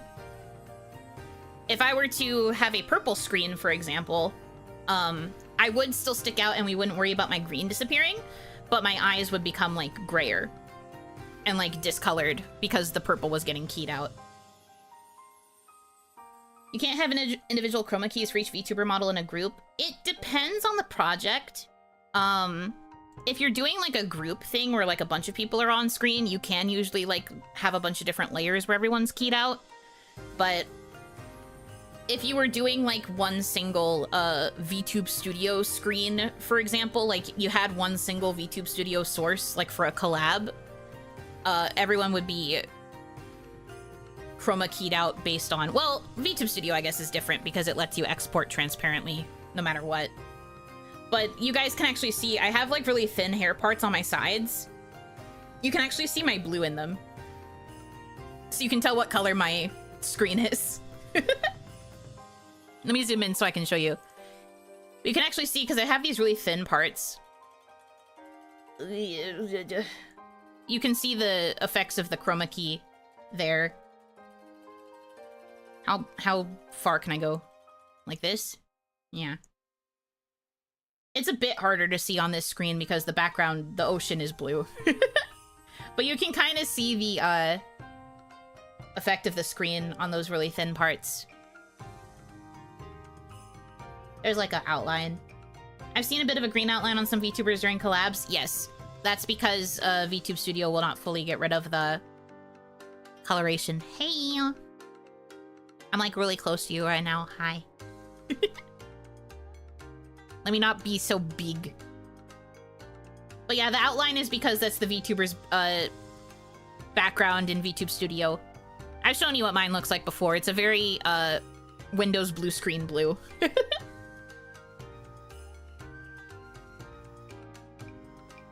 Okay. A little smaller. Okay. Wait. But depending on the project, it can sometimes affect things. Because if you'll recall, during Mamie's birthday concert, she still left her green chroma key on. So when I came on screen for our duet, you could see her background through my hair and like through my clothes. You could see her room background through me because she didn't take off the green chroma key. And I was like, oh no. Oh no. And I looked very grayed out in the other parts of my outfit that had green, besides the ones that were just rendered completely transparent. I was like, no. I'm disappointing. I'm glad the blue still wasn't visible. I'm guessing because blue is also part of green. But I was just like, oh dear. Oh no. It stressed me out a little, I'm not gonna lie. But like that's because like, I'm guessing she still had like the blue chroma key in so that my background wouldn't show up, but then she forgot to turn off the green one. So the green chroma key was still affecting the source that she was putting the videos into. you understand? I hope this makes sense. I'm not really a tech person, so I can't fully explain this nicely. I hope I am explaining it sufficiently, but basically, it can sometimes be a problem with, like, multiple chroma keys, depending on a project, or, like, depending on the thing you're using it for. Because it could cause models to look washed out if certain colors are taken away, or you become like me and I just become Mamie's room background.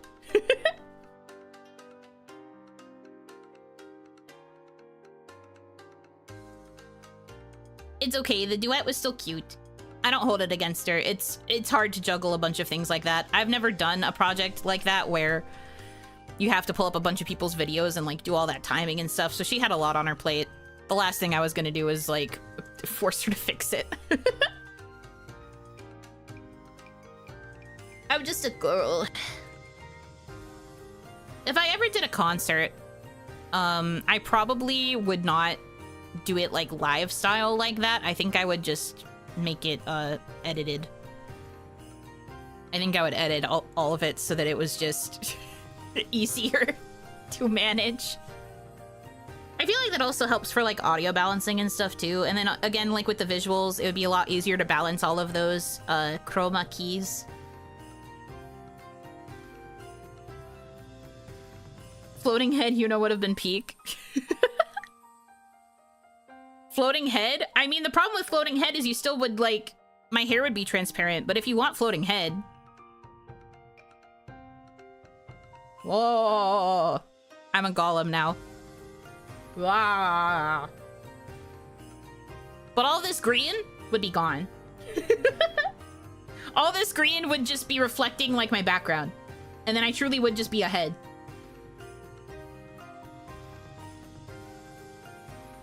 That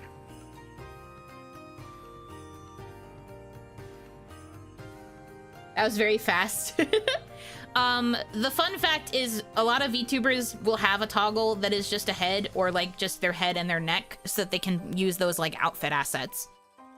I have this on hand because like fuck am I going through and turning all of these layers off individually again. So that's why I have this on hand. Dula Hanaki. Wait, that goes hard.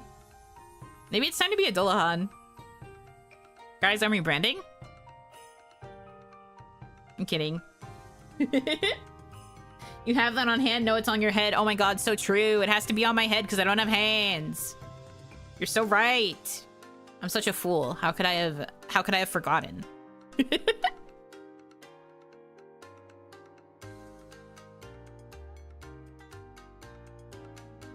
But yeah, I have that on hand for whenever I want to play with outfit assets. 'Tis the season, though, as we are now very close to the official beginning of summer. Swimsuit fits. You guys like swimsuits? I've seen a lot of people making like new swimsuit outfit assets because VTube Studio updated recently to like fix specific layering problems that some people had with outfits. So now it's like a lot easier to make sure that your layers make more sense logistically with an outfit. You can go in between layers a lot more easily, so everything looks more fluid when you put it all together. So a lot of people are like super hyped to make new outfit assets and stuff, and I'm just like, yippee! Don't know what a swimsuit is, I'm a visual learner. I'm a visual learner, by the way. You're so right. That idea kind of goes hard like an Oni Dullahan. Yeah, I think that'd be pretty sick. Dare I say, that would be pretty epic. And for me, one of my biggest problems with outfit assets is always my neck, because my neck has like crazy shading on it. It has like crazy shadow, which is good for the base, for like my base model, because, you know, it makes sense that I have a shadow there. But then like when I'm going to put on outfits, my neck will be like shaded too dark because of the shadow, and it doesn't look right anymore. And I'm just like, oh no. Because all these outfit assets have, like, the full white neck, and I'm just like, glit. Wonder what the chances are of another kawaii cruise? I don't know. I don't know what everyone's plans are for summer, to be honest. People have been busy. Nene recently debuted her new look, which is so cute, by the way. I literally keep going back and watching the stream because it's so cute. I find myself constantly looking at Nene's, like, channel and, like, branding now because I love how cute everything looks. I've known about this outfit for a while because she's shown it to us before, but I keep looking. It's just so cute. I am so, so, so happy for her. The pastel colors, I really love the soft coloring and like the thin lines and just like everything. And the fact that it has so many features, like we only saw like the base version. When she was showing off like all those different like hair toggles and the different bangs and like the hood and then like the pajama shirt, I was like, wow. That model's crazy. But it's so cute. I'm so happy for her. You can tell that like she's way happier with it too. But no, like with Nene having just debuted that new stuff and then like Hiyori is still in the middle of her birthday celebrations. But yeah. Girl bossing big time with the new model. Yeah, so many projects going on. But that's also just Nene in general. Nene is very girl boss. I'm always so, like, impressed with how much she's able to juggle and how many, like, collaborations and events she gets to be a part of. She's so busy. Miss Nene Amano is so busy. It's got a softer face, which is nice, and the glasses look is appreciated. I like that she has 2 different colors of glasses, too. So cute. They did a great job keeping it still clearly Nene, but new and different as well. I think that this honestly looks better than previous Nene. I still liked previous Nene, of course, but I do think that this overall vibe just suits her immensely. She got, like, she, like, won the mama lottery in terms of getting an artist who can, like, really convey what she wants and, like, shows off all of the really good things about Nene, too.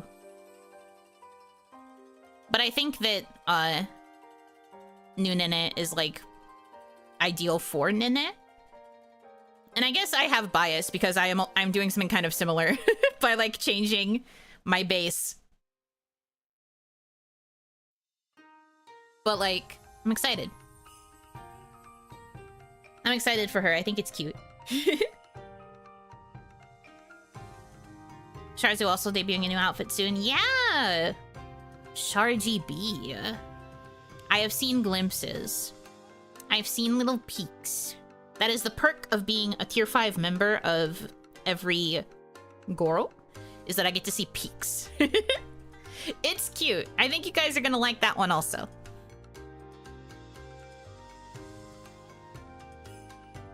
Oh, Hanaki, happy Monday. Happy Monday! Oh, Hanaki to you. Surprised she went for a buff also. I mean, hey, we're not in her head, so we don't know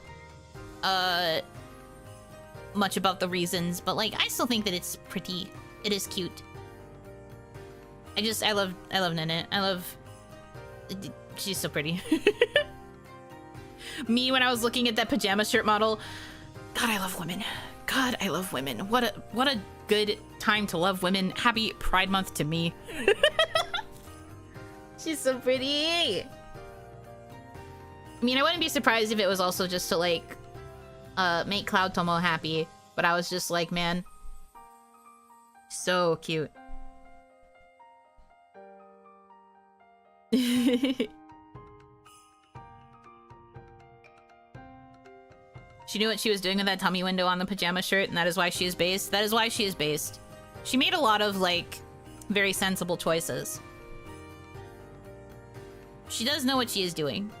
Is very good. Either way though, very excited for her. But like what I wanted to say is everyone's kind of been busy with like their own separate like big events and things, because Mamie's also doing like anniversary stuff with Glitch Stars. Everyone's just been like busy. They've been cooking. The people have been cooking.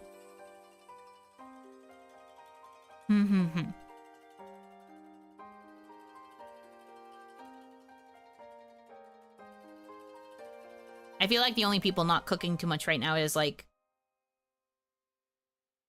Mialoon. Lovingly. I mean, it seems that Lynn is cooking something behind the scenes. Because she tweeted about it earlier. But we're just like... We have nothing immediate coming out, I guess is what I should say about Mialoon. A lot of things kind of got, like, backlogged. Ice cream? Yeah, I guess that's true. We do have ice cream. Speaking of, if you haven't looked at it yet, the Soon Scoops collab is live. And you should get the merch if you have not yet. I should put that in my description, actually, because it's only going to be live for, like, a couple of weeks. I should do that. I'm going to do it live. Doing it now. Soon Scoops... apparel collab.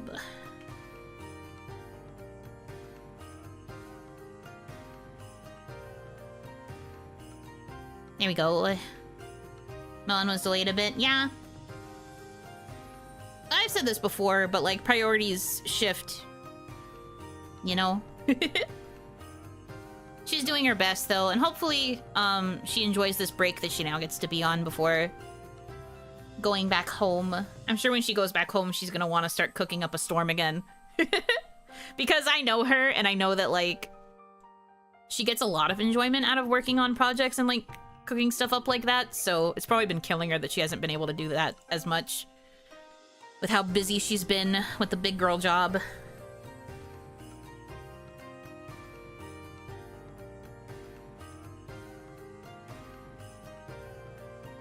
Your enthusiasm for Nena and Hio yesterday and before is very wholesome and fun to see. I am just a big fan of my friends.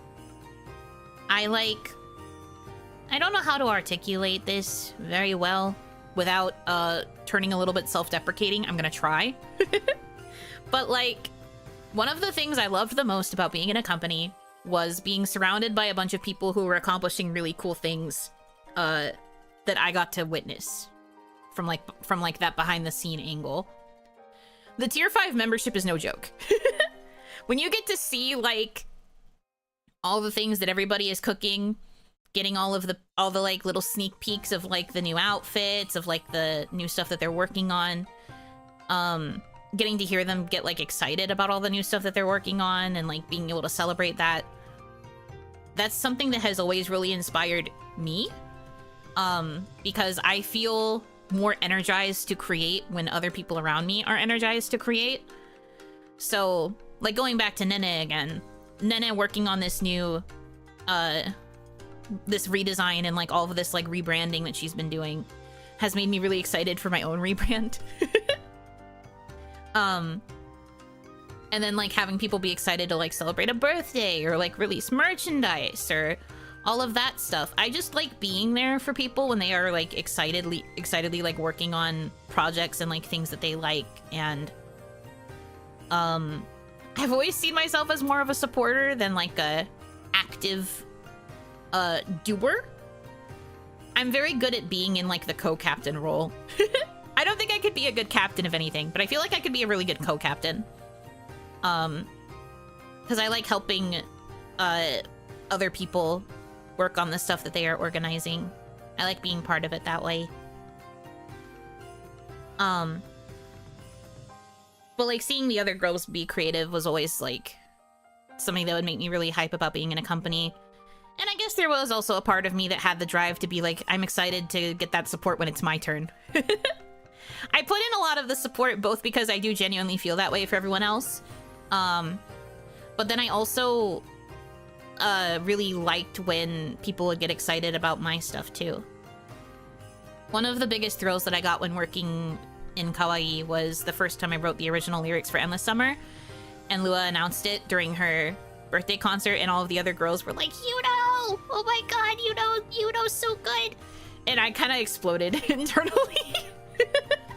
I was like tearing up because I obviously wanted it to go well, but like getting that level of hype for something that I did made me happy. Because it was my first time doing something like that too, and I was just like, oh, I'm so happy. But there's something like really valuable about being able to work with other people, and like hype each other up and just have that like creative energy around. It just always made me feel like more motivated more easily because I wanted to be able to keep up with everybody.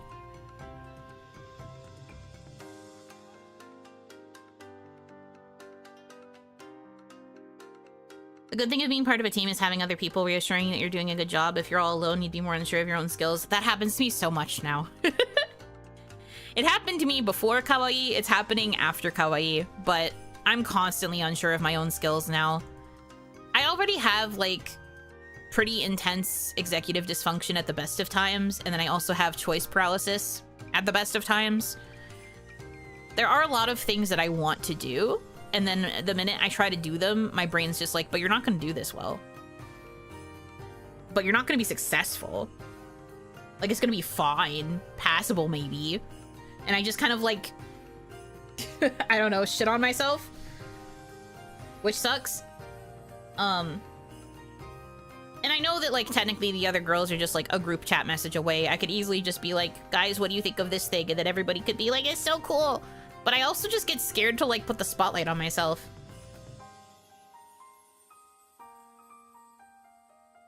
I didn't show the other girls, like, a crumb of 2.0 until I was directly asked. Because I mentioned it in the group chat in relation to something else. I was, like, having, like, a convo. And then they were like, wait, new Yuno. And I was like, right, I forgot I haven't talked much about it. And then they were like, wait, can we see crumbs? And I hadn't initially planned to because I didn't want to, like, take up too much of everyone's time. But when they started asking, I was like, okay, I will show one crumb, I guess. Because it felt easier since I was being asked for it versus just asserting it, I guess. And then, of course, when I posted the crumb, everybody was like, it's so good! And that made me happy. But, like, the problem is just getting over that hurdle of, like, I should be okay with showing off things that I'm excited about to my friends. I'm just really bad at it. Because I don't like taking up the spotlight. I'm just like, everyone else is doing things that are way cooler than me. I don't know if I should bother to share. But I have to remind myself that they do sometimes want to see.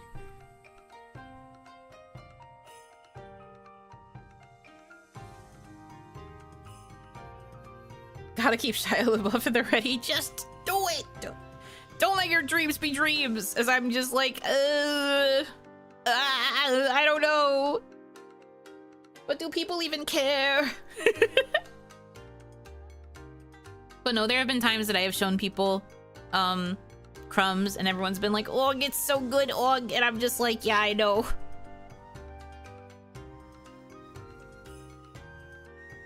And then I would find reasons to not do it, like, autonomously, I guess. Like, part of the reason why I hadn't shown anyone before was because all the drafts are still drafts. Like, it's not, like, fully finished. I wanted to show everyone the full thing when it was, like, when it actually had details more finalized. So I was like, I don't know if I want to show it yet. It's not fully done. But then I showed the crumb and everyone was like, yippee, Yuno. And it made me happy. It is a nice feedback loop when someone is excited to see your own silly little things, so you want to work on more silly little things.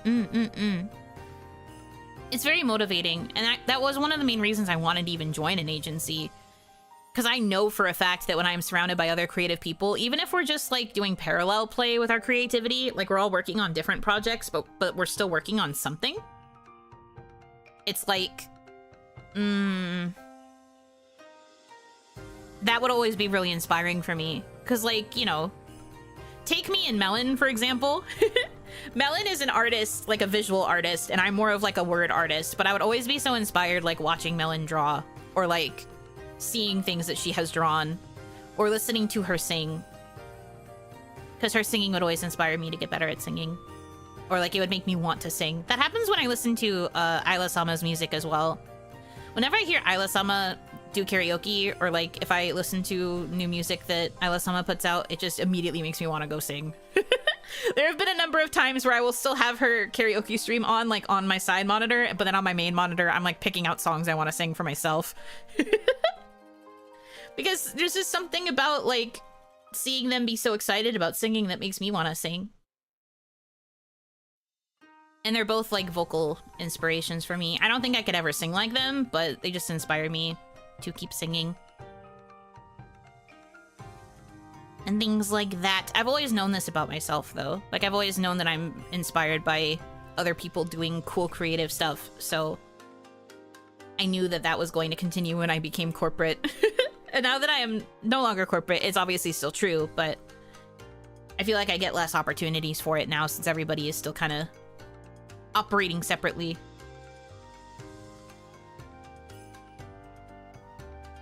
VTuber girl yaps about nothing. I feel like I just talked in circles. I don't know. Sometimes I feel that way. It's the symptom of my nervousness. The more I talk, the more I feel like I don't make sense. Anyways.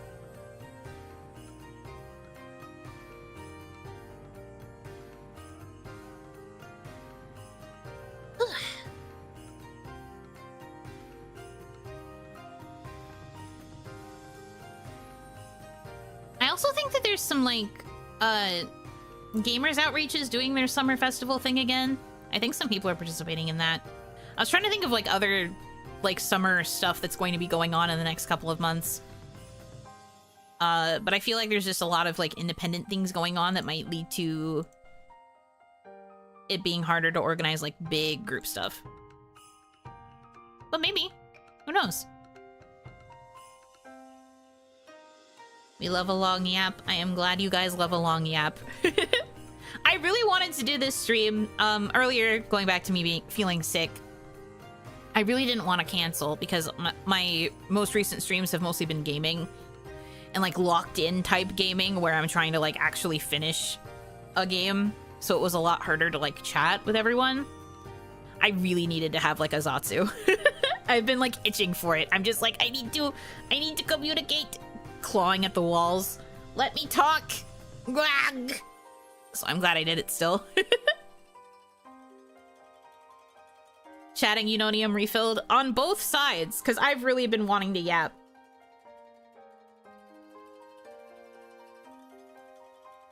I didn't realize how much I liked yapping until I even did like the Totsu with Hiyori. And then we immediately, like, just yapped, like, non-stop at each other for the 8 minutes and then realized our time was almost up and we were both like, what? It went by so fast! Put two yappers on the same frickin' voice call and it's over. I love a girl with a short skirt and a long yap. That's me. I have a short skirt.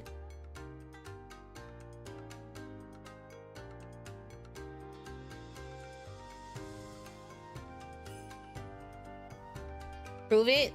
I already proved it like a second ago. I showed off my thighs. You should have been looking at the screen. Alright, fine, I guess. Fine, I guess. You get another look at wife. You'll have to enjoy your glimpses at OG wife when you can get them, because wife 2 will be here before you know it. Your dynamic with Hio is adorable. Hiyori Mokami is one of my favorite people. She's so sweet. She's especially sweet to me. We were really I don't want to say really close, because I feel like that might be a bit of an exaggeration, but the two of us had a lot of, like, deep talks when we were in Kawaii as well. I was the senpai that she would come to for advice sometimes. And, like, obviously I've had serious conversations with other kohai too, but like with Hiyori, I feel like we had the most. I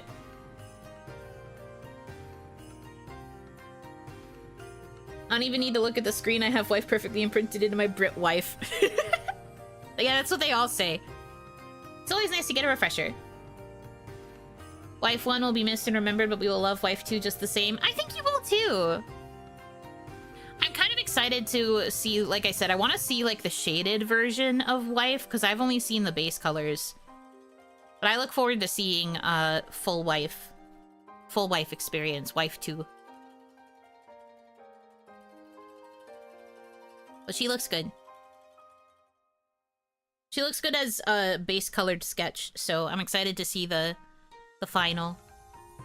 I'm excited to see the final period. Like, I haven't gotten any updates yet this month, so I've just kind of been sitting here like, I wonder when I'm gonna get updates. I wonder if I'm gonna get to see it soon. I'm so excited. I mean, I'm sure it's gonna have to be soon, right? Because if everything's gonna be finished in July, I'm probably gonna have to see more whips, works in progress, like, sooner or later, so we can start, like, finalizing the details so that July can be fully dedicated to, like, finishing it. I gotta be able to see more soon. If so, I'm gonna explode. Because something that I haven't seen, like, I've gotten, like, drafts and I've, like, okayed certain, like, design things a bunch in the past, like, few weeks or so. But one thing I haven't seen is the expressions that the model's gonna have. So I wonder if I'm going to see a new expression sheet.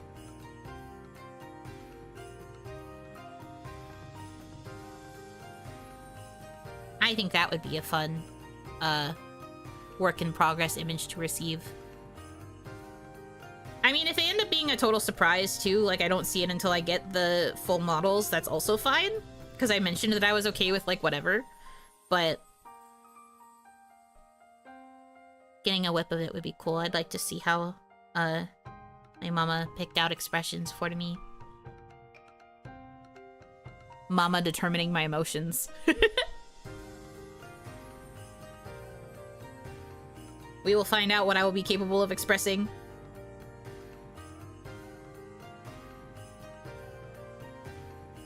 Looking forward to vicariously enjoying the sneak peeks through your excitement. I will probably be screaming.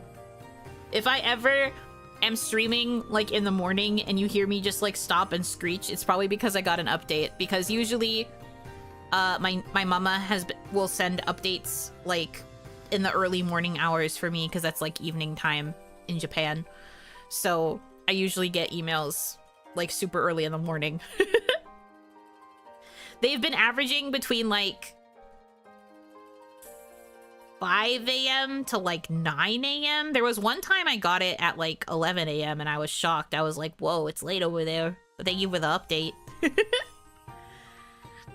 But it's usually in the mornings. There was also one time that they sent me a message in the evening, though. And, like, or, well, my evening, their morning. And I was like, oh, that's new. I was, like, genuinely shocked by it. I was like, they're messaging me during the morning hours? Whoa.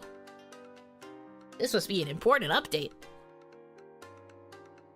But I will admit that, like, in mornings, I'm more frequently checking my email because I'm constantly just like, did I get an update? Am I getting an update this morning? Am I getting an update?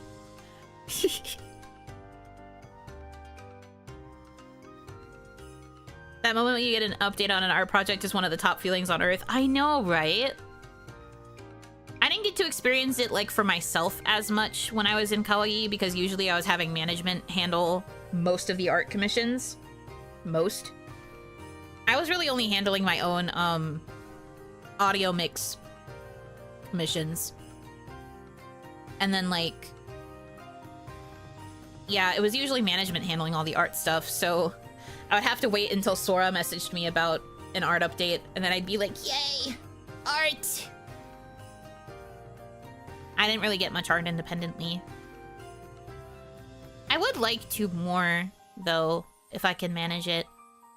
That means I have to be a big girl and I have to start, like, putting my nose to the grindstone so that I can get that money for artwork.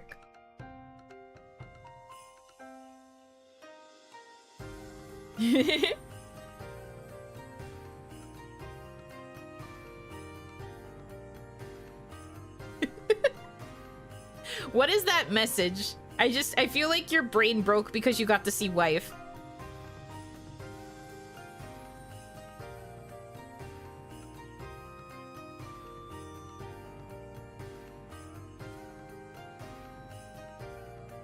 I love that for you, bestie. Live your truth.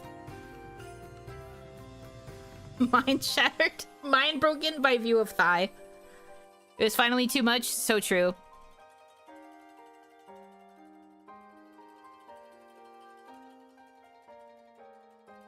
Wife mind breaks Tamadachis. It's true. Wife and chicken, I'd lose it too. Seeing Yuno screaming during OniMon because Wife 2.0 renders sent over. Honestly, it's very likely. You never know. If I was going to get a message in the morning, though, it'd probably be like a few hours from now. If I manage to go back to my normal schedule after June, and I'm starting OniMon at like 8 p.m. my time, there would be a chance that I would scream in the middle of an OniMon if I got it in the morning. If I got the files in the morning, I would scream. I would yell. Or well, JP morning. If I got them in the evening during OniMon, I would scream. I would just be like, whoa. What do you mean that's crazy?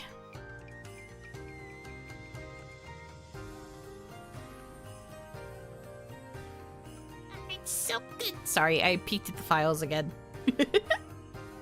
Imagine Wife on a chicken leg. Would you eat a chicken leg that had bellflowers on it? I mean, I guess so. People decorate their savory food with edible flowers all the time. But if it was, like, tattooed onto the chicken, would you eat it? Would you still eat it if your chicken was kind of purplish?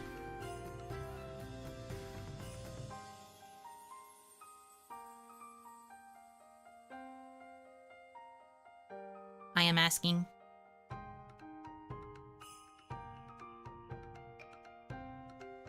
A KFC bucket with bellflowers in the middle as the cup holder for the sauce? Interesting.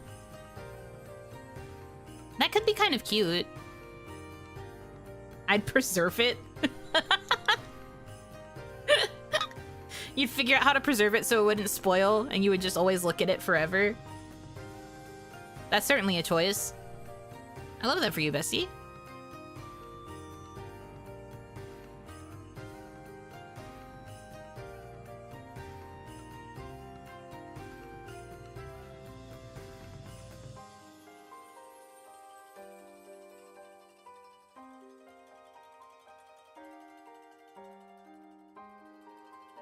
Put it in a block of resin. Not keeping it for 10,000 years. I mean, I would be alive still, because I'm immortal.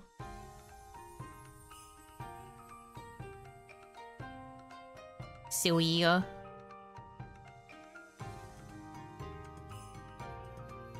Display it, it's probably a holy artifact like those people that save toast that kind of looks like Jesus. Those things are so funny to me. It always makes me laugh when somebody's like getting excited over seeing something that looks like Jesus in like a food item or just like something random. It reminds me of that vine of that girl who like fake cries as she's like pushing a bunch of people out of the way because there's like the light is hitting a specific spot that makes it look like a holy symbol or something, and she's like, "Get out of the way! It's the Lord!" I think about that one so much.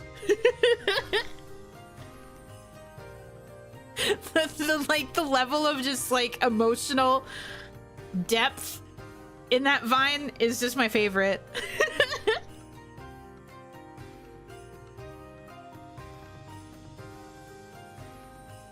Is wife chicken leg part of a food you know Exodia? Wife chicken leg. What else would the other parts be? Thinking about the Cheeto that looked like a gorilla and someone tried to sell it for millions. If I could get millions selling a gorilla-shaped Cheeto, I also would. Who am I to judge?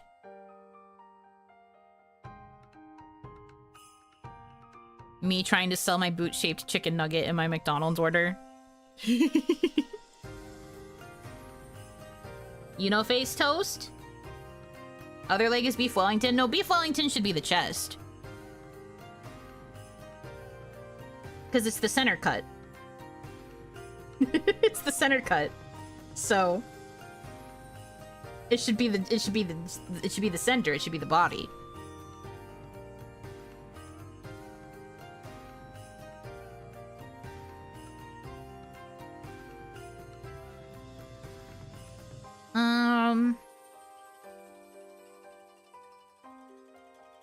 You can't just pull out that Yuno reference like that. That's lethal. I can and I will. Someone literally submitted in like the watch along suggestions for the chat's choice stuff. One of the ones that was submitted was me watching the reading that I did of the beef Wellington recipe. Can you imagine the layers of being made to do a watch along of a bit that I committed to? Luckily, there is that edited down supercut that's like 30-ish minutes of just the reading and the stupid amount that I laugh, but doing a watch along of content of your own is crazy. I mean, it makes sense if it's like to review like a big event or something, but that was not really a big event. It was just a meme. Well, a legitimate recipe that became a meme. To us. But it was just that one part. Like, a lot of the recipe became pretty normal after like the center cut tenderloin debacle. There were like one or two oddities after that, but like there was like a whole portion where it became pretty normal and I was like, oh man.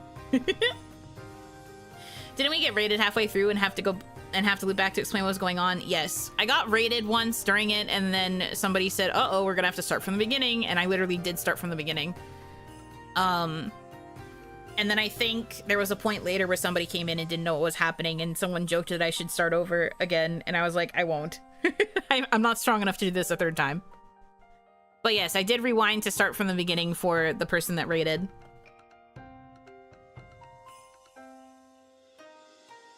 I'm still not over the but then we grow up and have to be adults part. You're right! That was one of the weirdest parts in there. I was like, why are you having an existential crisis in the middle of this beef Wellington recipe? That poor one guy never got clarity. He just has to look up the supercut. It's fine. There is an edited down version of Beef Wellington if you are truly curious about the lore. It does exist.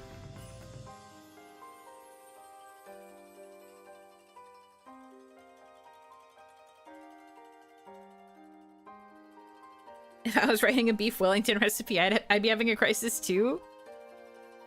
You just not enjoyed writing recipes? Is that why? Because I don't think that's particularly crisis-inducing.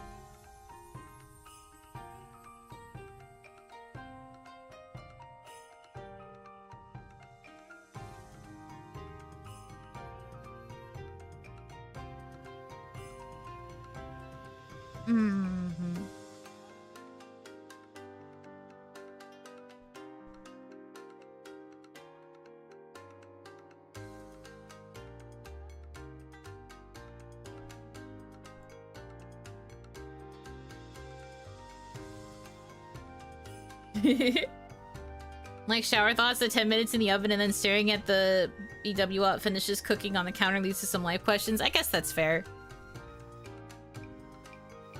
Recipes with stories attached are truly a lost art form. Yeah, because now most recipes are just like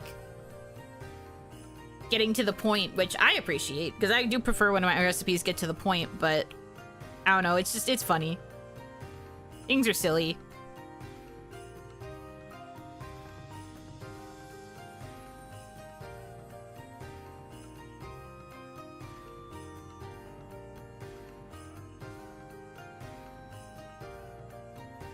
As someone who doesn't write much and cooks by feel and isn't that good at it, if I was specifically writing beef Wellington recipes, something kind of close because it occurred in my life. Yeah, beef Wellington, you know, is notoriously hard to make. That's part of why the recipe's there, but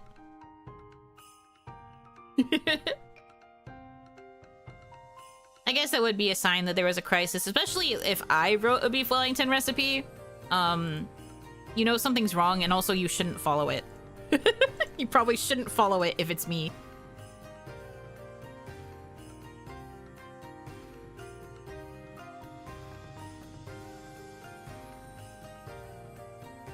Okay.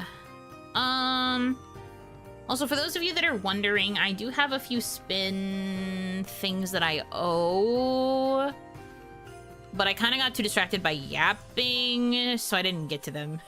I did the immediate ones from the donations that came in today, but I have not done the other redeems. Oops.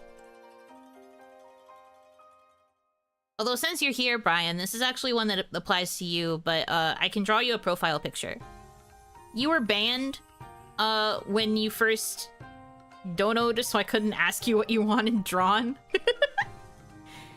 Do you want a profile picture? Do you have something that you would like me to draw? It will be bad.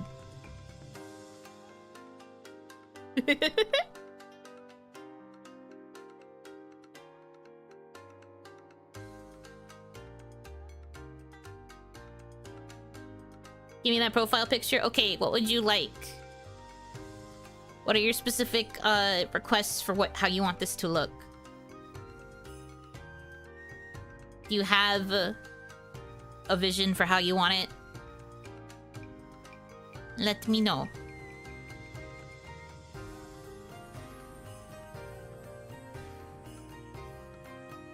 I have opened paint. I am ready. I will be artist. Have any push-ups or squats rolled at all in the last couple days? I missed them. No. There have been no squats and no push-ups. Zero vision, I guess I assume it's a Dominachi of some kind. It can be. It doesn't have to be. The trend has been drawing people various versions of Dominachi. So that is what people have been requesting, but it doesn't have to be if you don't want it to be. But yeah, no, actually I haven't rolled push-ups or squats, like, at all. The one that I've been getting in terms of exercise has been adding to standing. We keep spinning bands in PhD. No, we keep spinning karaoke and standing. We have accumulated 20 minutes of BRB, though. So BRB came back for a little bit. I still owe 3 karaoke tracks. I still owe 3 karaoke songs. Kind of crazy, no exercises rolled recently. Well, I will say donations have slowed down a little bit, so I think that's part of it. But even on the day when I had a bunch of spins, we didn't, like, roll any exercise. Draw a wife? I guess I could draw a wife. I'll have to look at my own thighs in order to do this. Did you finish all the push-ups? I did. In terms of what I owe, if you want the specifics, because I still have them all written down, I owe 10 more minutes of standing, 20 minutes of BRB screen, a 3-song karaoke, and then I'm working on the profile picture now, so that's all that I owe currently. And I don't owe any more extra spins, so yeah. Well done, soldier. Thank you. Thank you. This is the Yuno health-on. Is it? Is this healthy? The jury is still out on this one. Paint, open up! Thank you. All right. I now need to look at my thighs so I can figure out how to draw these. This is where you guys find out that I can't draw. You should know this already, though. Bonnie! Hi, Bonnie. Hello, Raiders. I hope you had a good stream. You came in a good time. My thighs are on screen. Hi, Bonnie. It's for you. Hi. Thank you so much for the raid. Ball's out. Oh, great. I love this for me. Ball. That's one of my favorite Hiyori Mokami tweets also, just when she was told to just tweet ball. Thighs, I mean balls out. Yeah, thighs are out. Thighs are out for Bonnie, and I guess balls are out for me. Hi. For those of you who might not know me, I am Yuno Hanaki. I am the one and only Oiran of indie V-singer group Mialun. I'm a variety streamer. I am currently in the middle of what I have dubbed my Unathon, where I am raising money for my 2.0 rebrand. We are at 6,711. We are $300 away from getting a new chibi model. And at 8K, we will finish funding the rigging for 2.0. So we've already funded the artwork, and we're working towards the rigging right now at 8K. If you are at all interested in sticking around and maybe even contributing, every $1 donated adds 5 minutes to my timer. Please ignore the 99 hours. I am actually at over 400 hours. Please help me. I am at over 400 total. And, hold on. I'm trying to figure out how to express this. Every $20 gets a Batsu spin. Yeah, that's true. It also adds 1 hour and 40 minutes to my timer. If you are at all interested in that, too. Stream elements donations are the only things that count towards the timer. But, yeah. I hope you had fun with Bonnie. I hope you had a good stream. I have my thighs on screen, both because my chat likes to see my thighs and refers to them as wife. But because I have to draw my thighs for a wheel spin that was requested. I am figuring out how to draw my legs as we speak. So I guess it's kind of like this. Oh god. This looks awful! Ooh, this is probably gonna be the ugliest that wife has ever looked, fellas. I'm so sorry. I'm really bad at drawing. Okay. This is certainly a choice that I've made. Okay, and now I have to do the actual drawing part.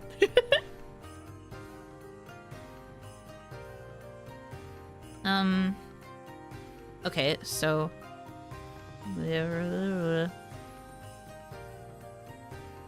Leaf. Leaf. I'll put the actual, like, flower here. And then... I'll actually try for this part.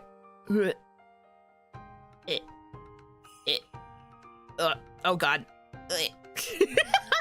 Okay. Sure.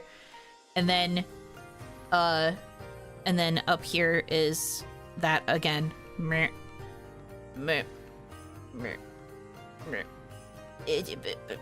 Okay, like that. And then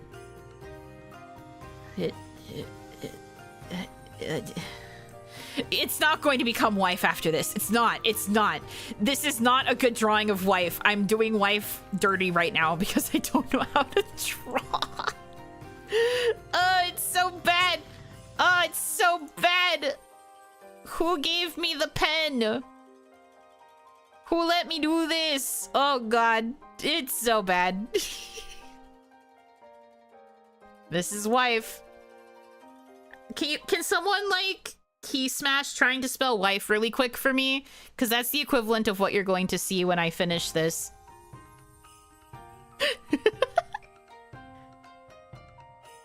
Waif. Yeah, basically. You got... Yeah. Weofa. Yeah, this is Weofa, I think. This is very Weofa core. Me when I... see the wife spouse. Sharing wolf wife with. I hate this. I asked for it and I'm still just like, ah, frick.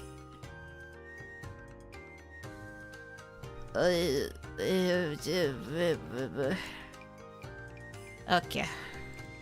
Sure. Sure.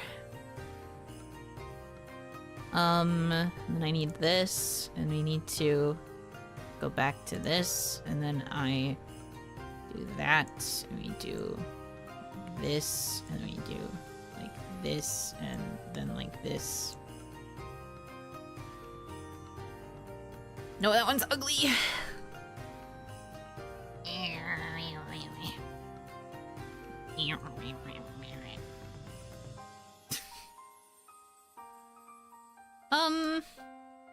Art is in the eye of the beholder, and also not in my eyes. Unfortunately, when I see, I do not see. When we see, we do not see. When we it's not often, but I do use this account and its email for actual communications with people, so this will be the perfect profile pic. Oh god, no! They're not, no! Don't use this for official communication! Oh no! Okay, that's certainly a choice you could make. Oh god.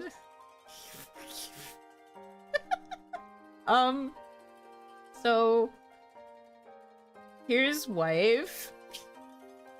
Hold on. So here's the thing. Here's the thing. Here's the thing. It's clobbering time, and so you see,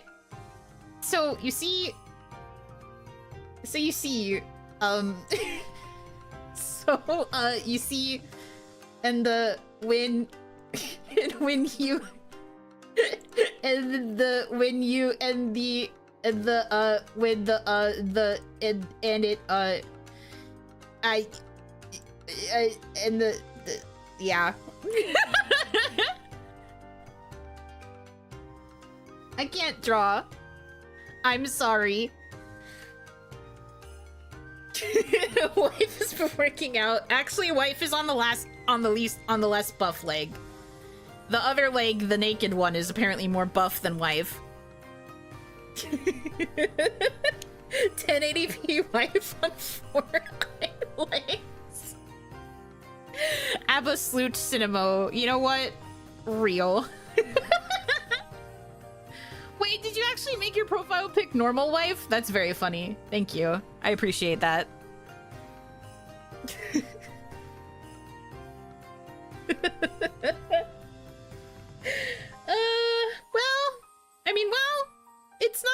It's not terrible. I feel like I kind of cooked drawing like the actual balloon flower shape. I think everything else I did not cook.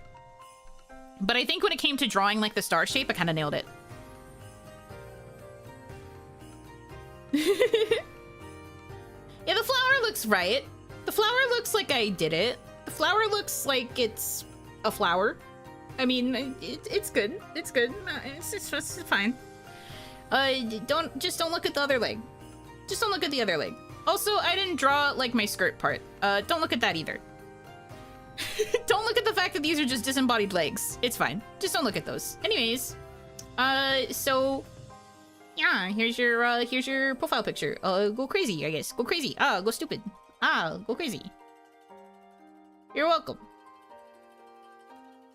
I saw my Uber's GPS. Where the fuck we going? Where can we look at? Did it update yet, or do I have to wait a few days? It doesn't look like it's updated on my side. But it doesn't usually take a few days. It'll maybe take like a few minutes. You didn't cheat like other artists and mirror one leg to make the second leg? I don't know how to do that on Paint. I don't know how to do that on Paint. That's the main reason. I don't know how to do it. I'm just a guy. This is what you need to send it to any artist to emphasize the leg tattoo. The bleg. The bleg. It yelled at me last time I tried to do a profile pic change for a bit, and it said it might take a few days to update across your accounts. Interesting. It shouldn't take a few days.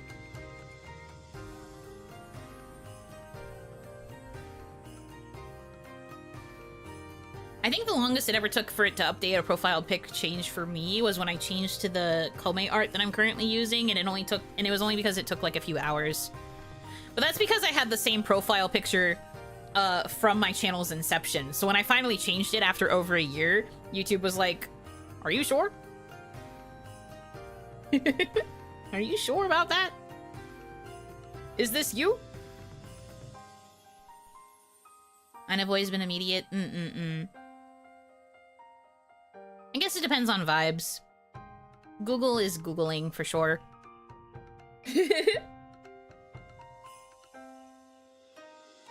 But yeah, so there was the profile pic. If you missed it, you can check the VOD later and screenshot it for your use, if you would like. Thank you. So now all I owe is standing, BRB, and 3-song karaoke, but I think I'll do 3-song karaoke another time.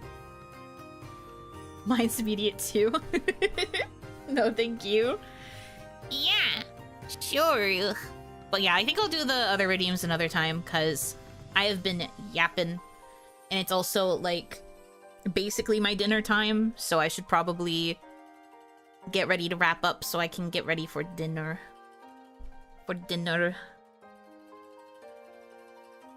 Oh, there you go, it updated, see? It just looks so purple. I can't... I mean, yeah, you can kind of tell what it is. I drew it, so I feel like I should kind of tell what it is.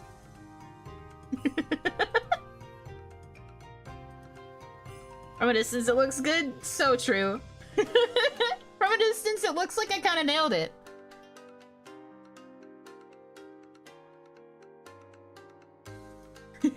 Now the office executives he deals with only think it's flowers. They'll think that his 2-year-old drew flowers and lines. And they'll be like, what do the lines mean? I don't understand. It's so silly, but I'm glad you like it. Will bro does not know how to draw a vase. It's clearly a vase. I mean, I guess. Vases go... When you're drawing a vase, though, you draw the flowers behind the vase. For, like... I was about to say proportions, but that's not right. I don't know enough about art. Anyway. I'm still keeping my Google account as this. Thank you. It's a high honor. I hope all of your business meetings that you have to have go really swimmingly because you have this icon.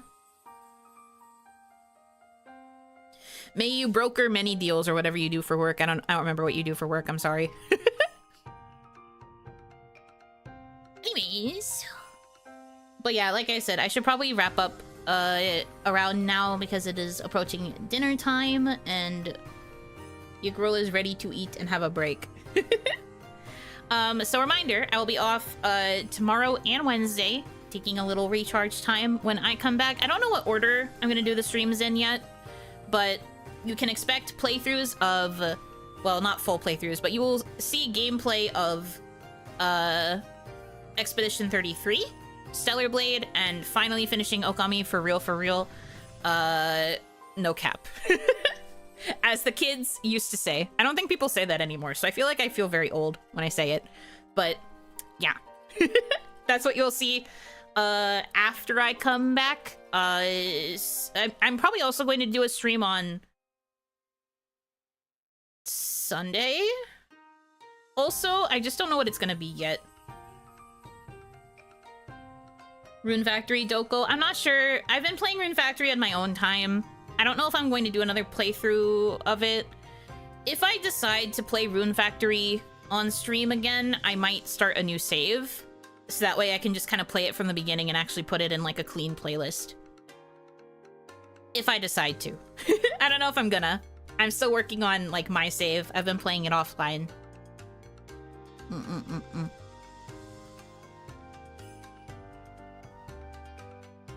As far as gaming goes, I'm gonna try to be a little bit more like discerning and like picky about which games I commit to for series. Also, I said this near the beginning. I'm not committing to a full series for Expedition 33 or Stellar Blade. I'm just gonna play them for like several hours and see if I like them. And then they'll either become a series or I'll just play them in my own time offline. I'm glad you're having fun with it. Let us know who you romance in the end. I'm currently still mostly bonding with Murasame. Kind of by accident. It's just because I always have him in my battle party, so his rank keeps going up, and I'm just like, brother, please, I'm trying to romance other people at the same time. But I've said it before, you can marry multiple people without having multiple saves. There's like a way to timeline jump. I just haven't unlocked that yet. And you can like date multiple people simultaneously. It's just that once you get married, you're no longer dating those other relationships. They become friend relationships, from what I've heard. In case you were curious. So even if I choose to go for someone like first, I could technically romance all of them at the same time until I decide to marry. But I will still keep you updated on who I end up liking the most. Because I'm going to try to marry everyone, since I have the option to jump between timelines.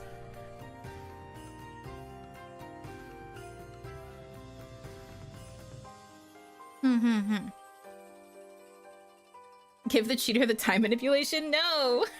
That's not how it works. You have multiple timelines where you can go back to before you committed to being in a relationship with that one person.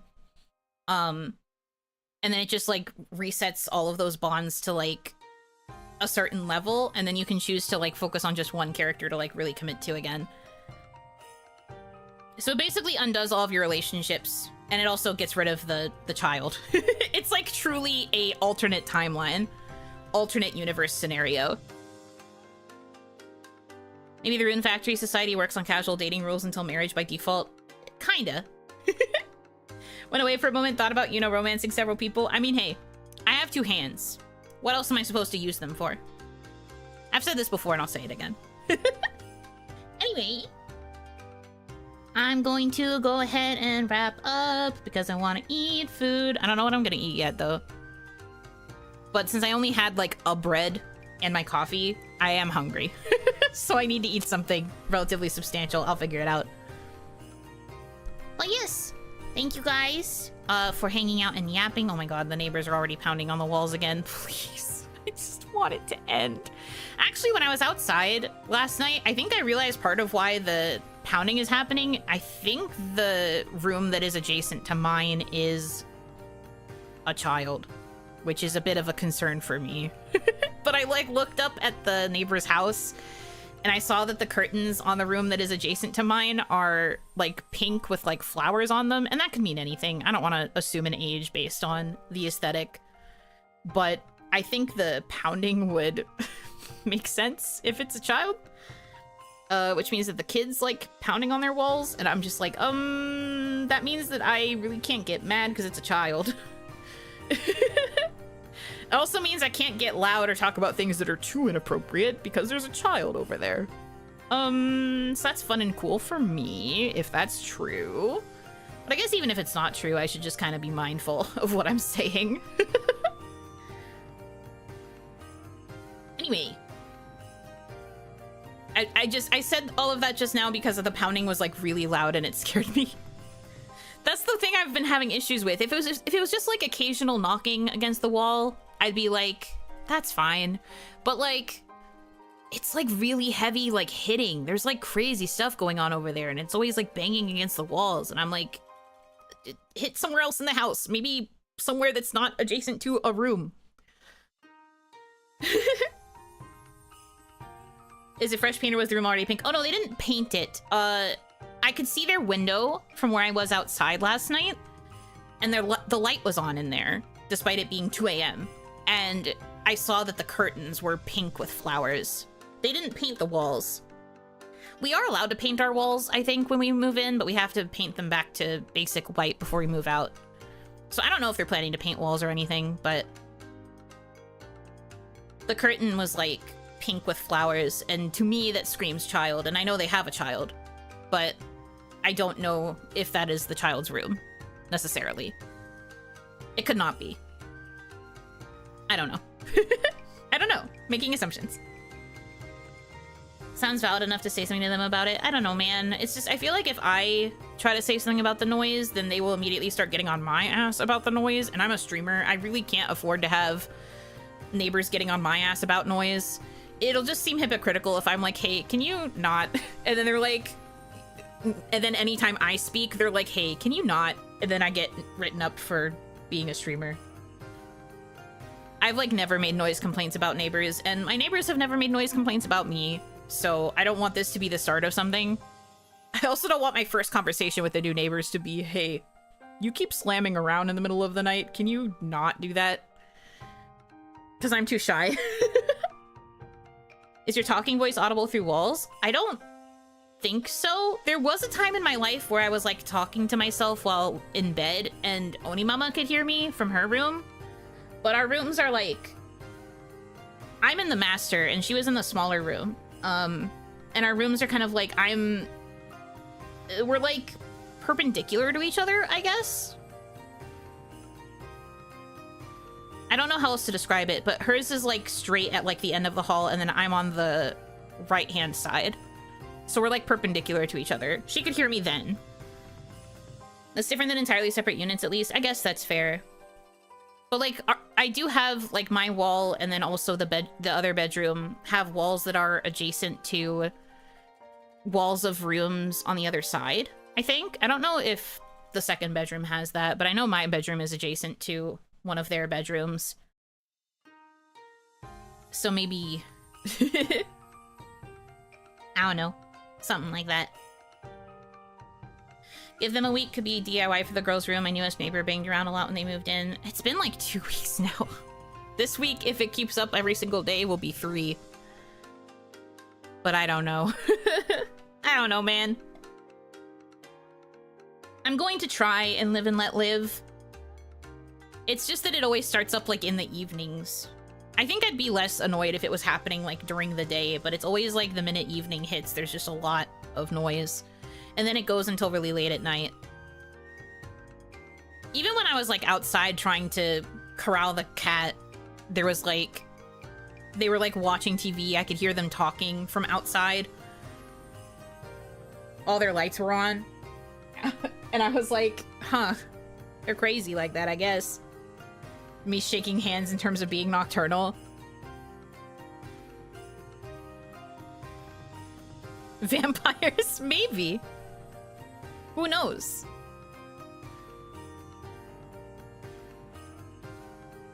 But we'll see. I'll try to live and let live for as long as I can. And then if it really does like get to a point where it's like fully disturbing my sleep or whatever, then I'll probably say something. But like for right now, I think it's just kind of annoying. I get scared when it's super loud.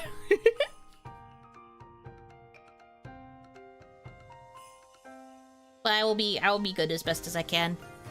Anyways. Okay, for real. I keep getting distracted with yabbing. I need to go. But anyhow, thank you guys so much for choosing to spend time with me. I hope that you have a good rest of your time zone. And until I see you again, Yunotsu!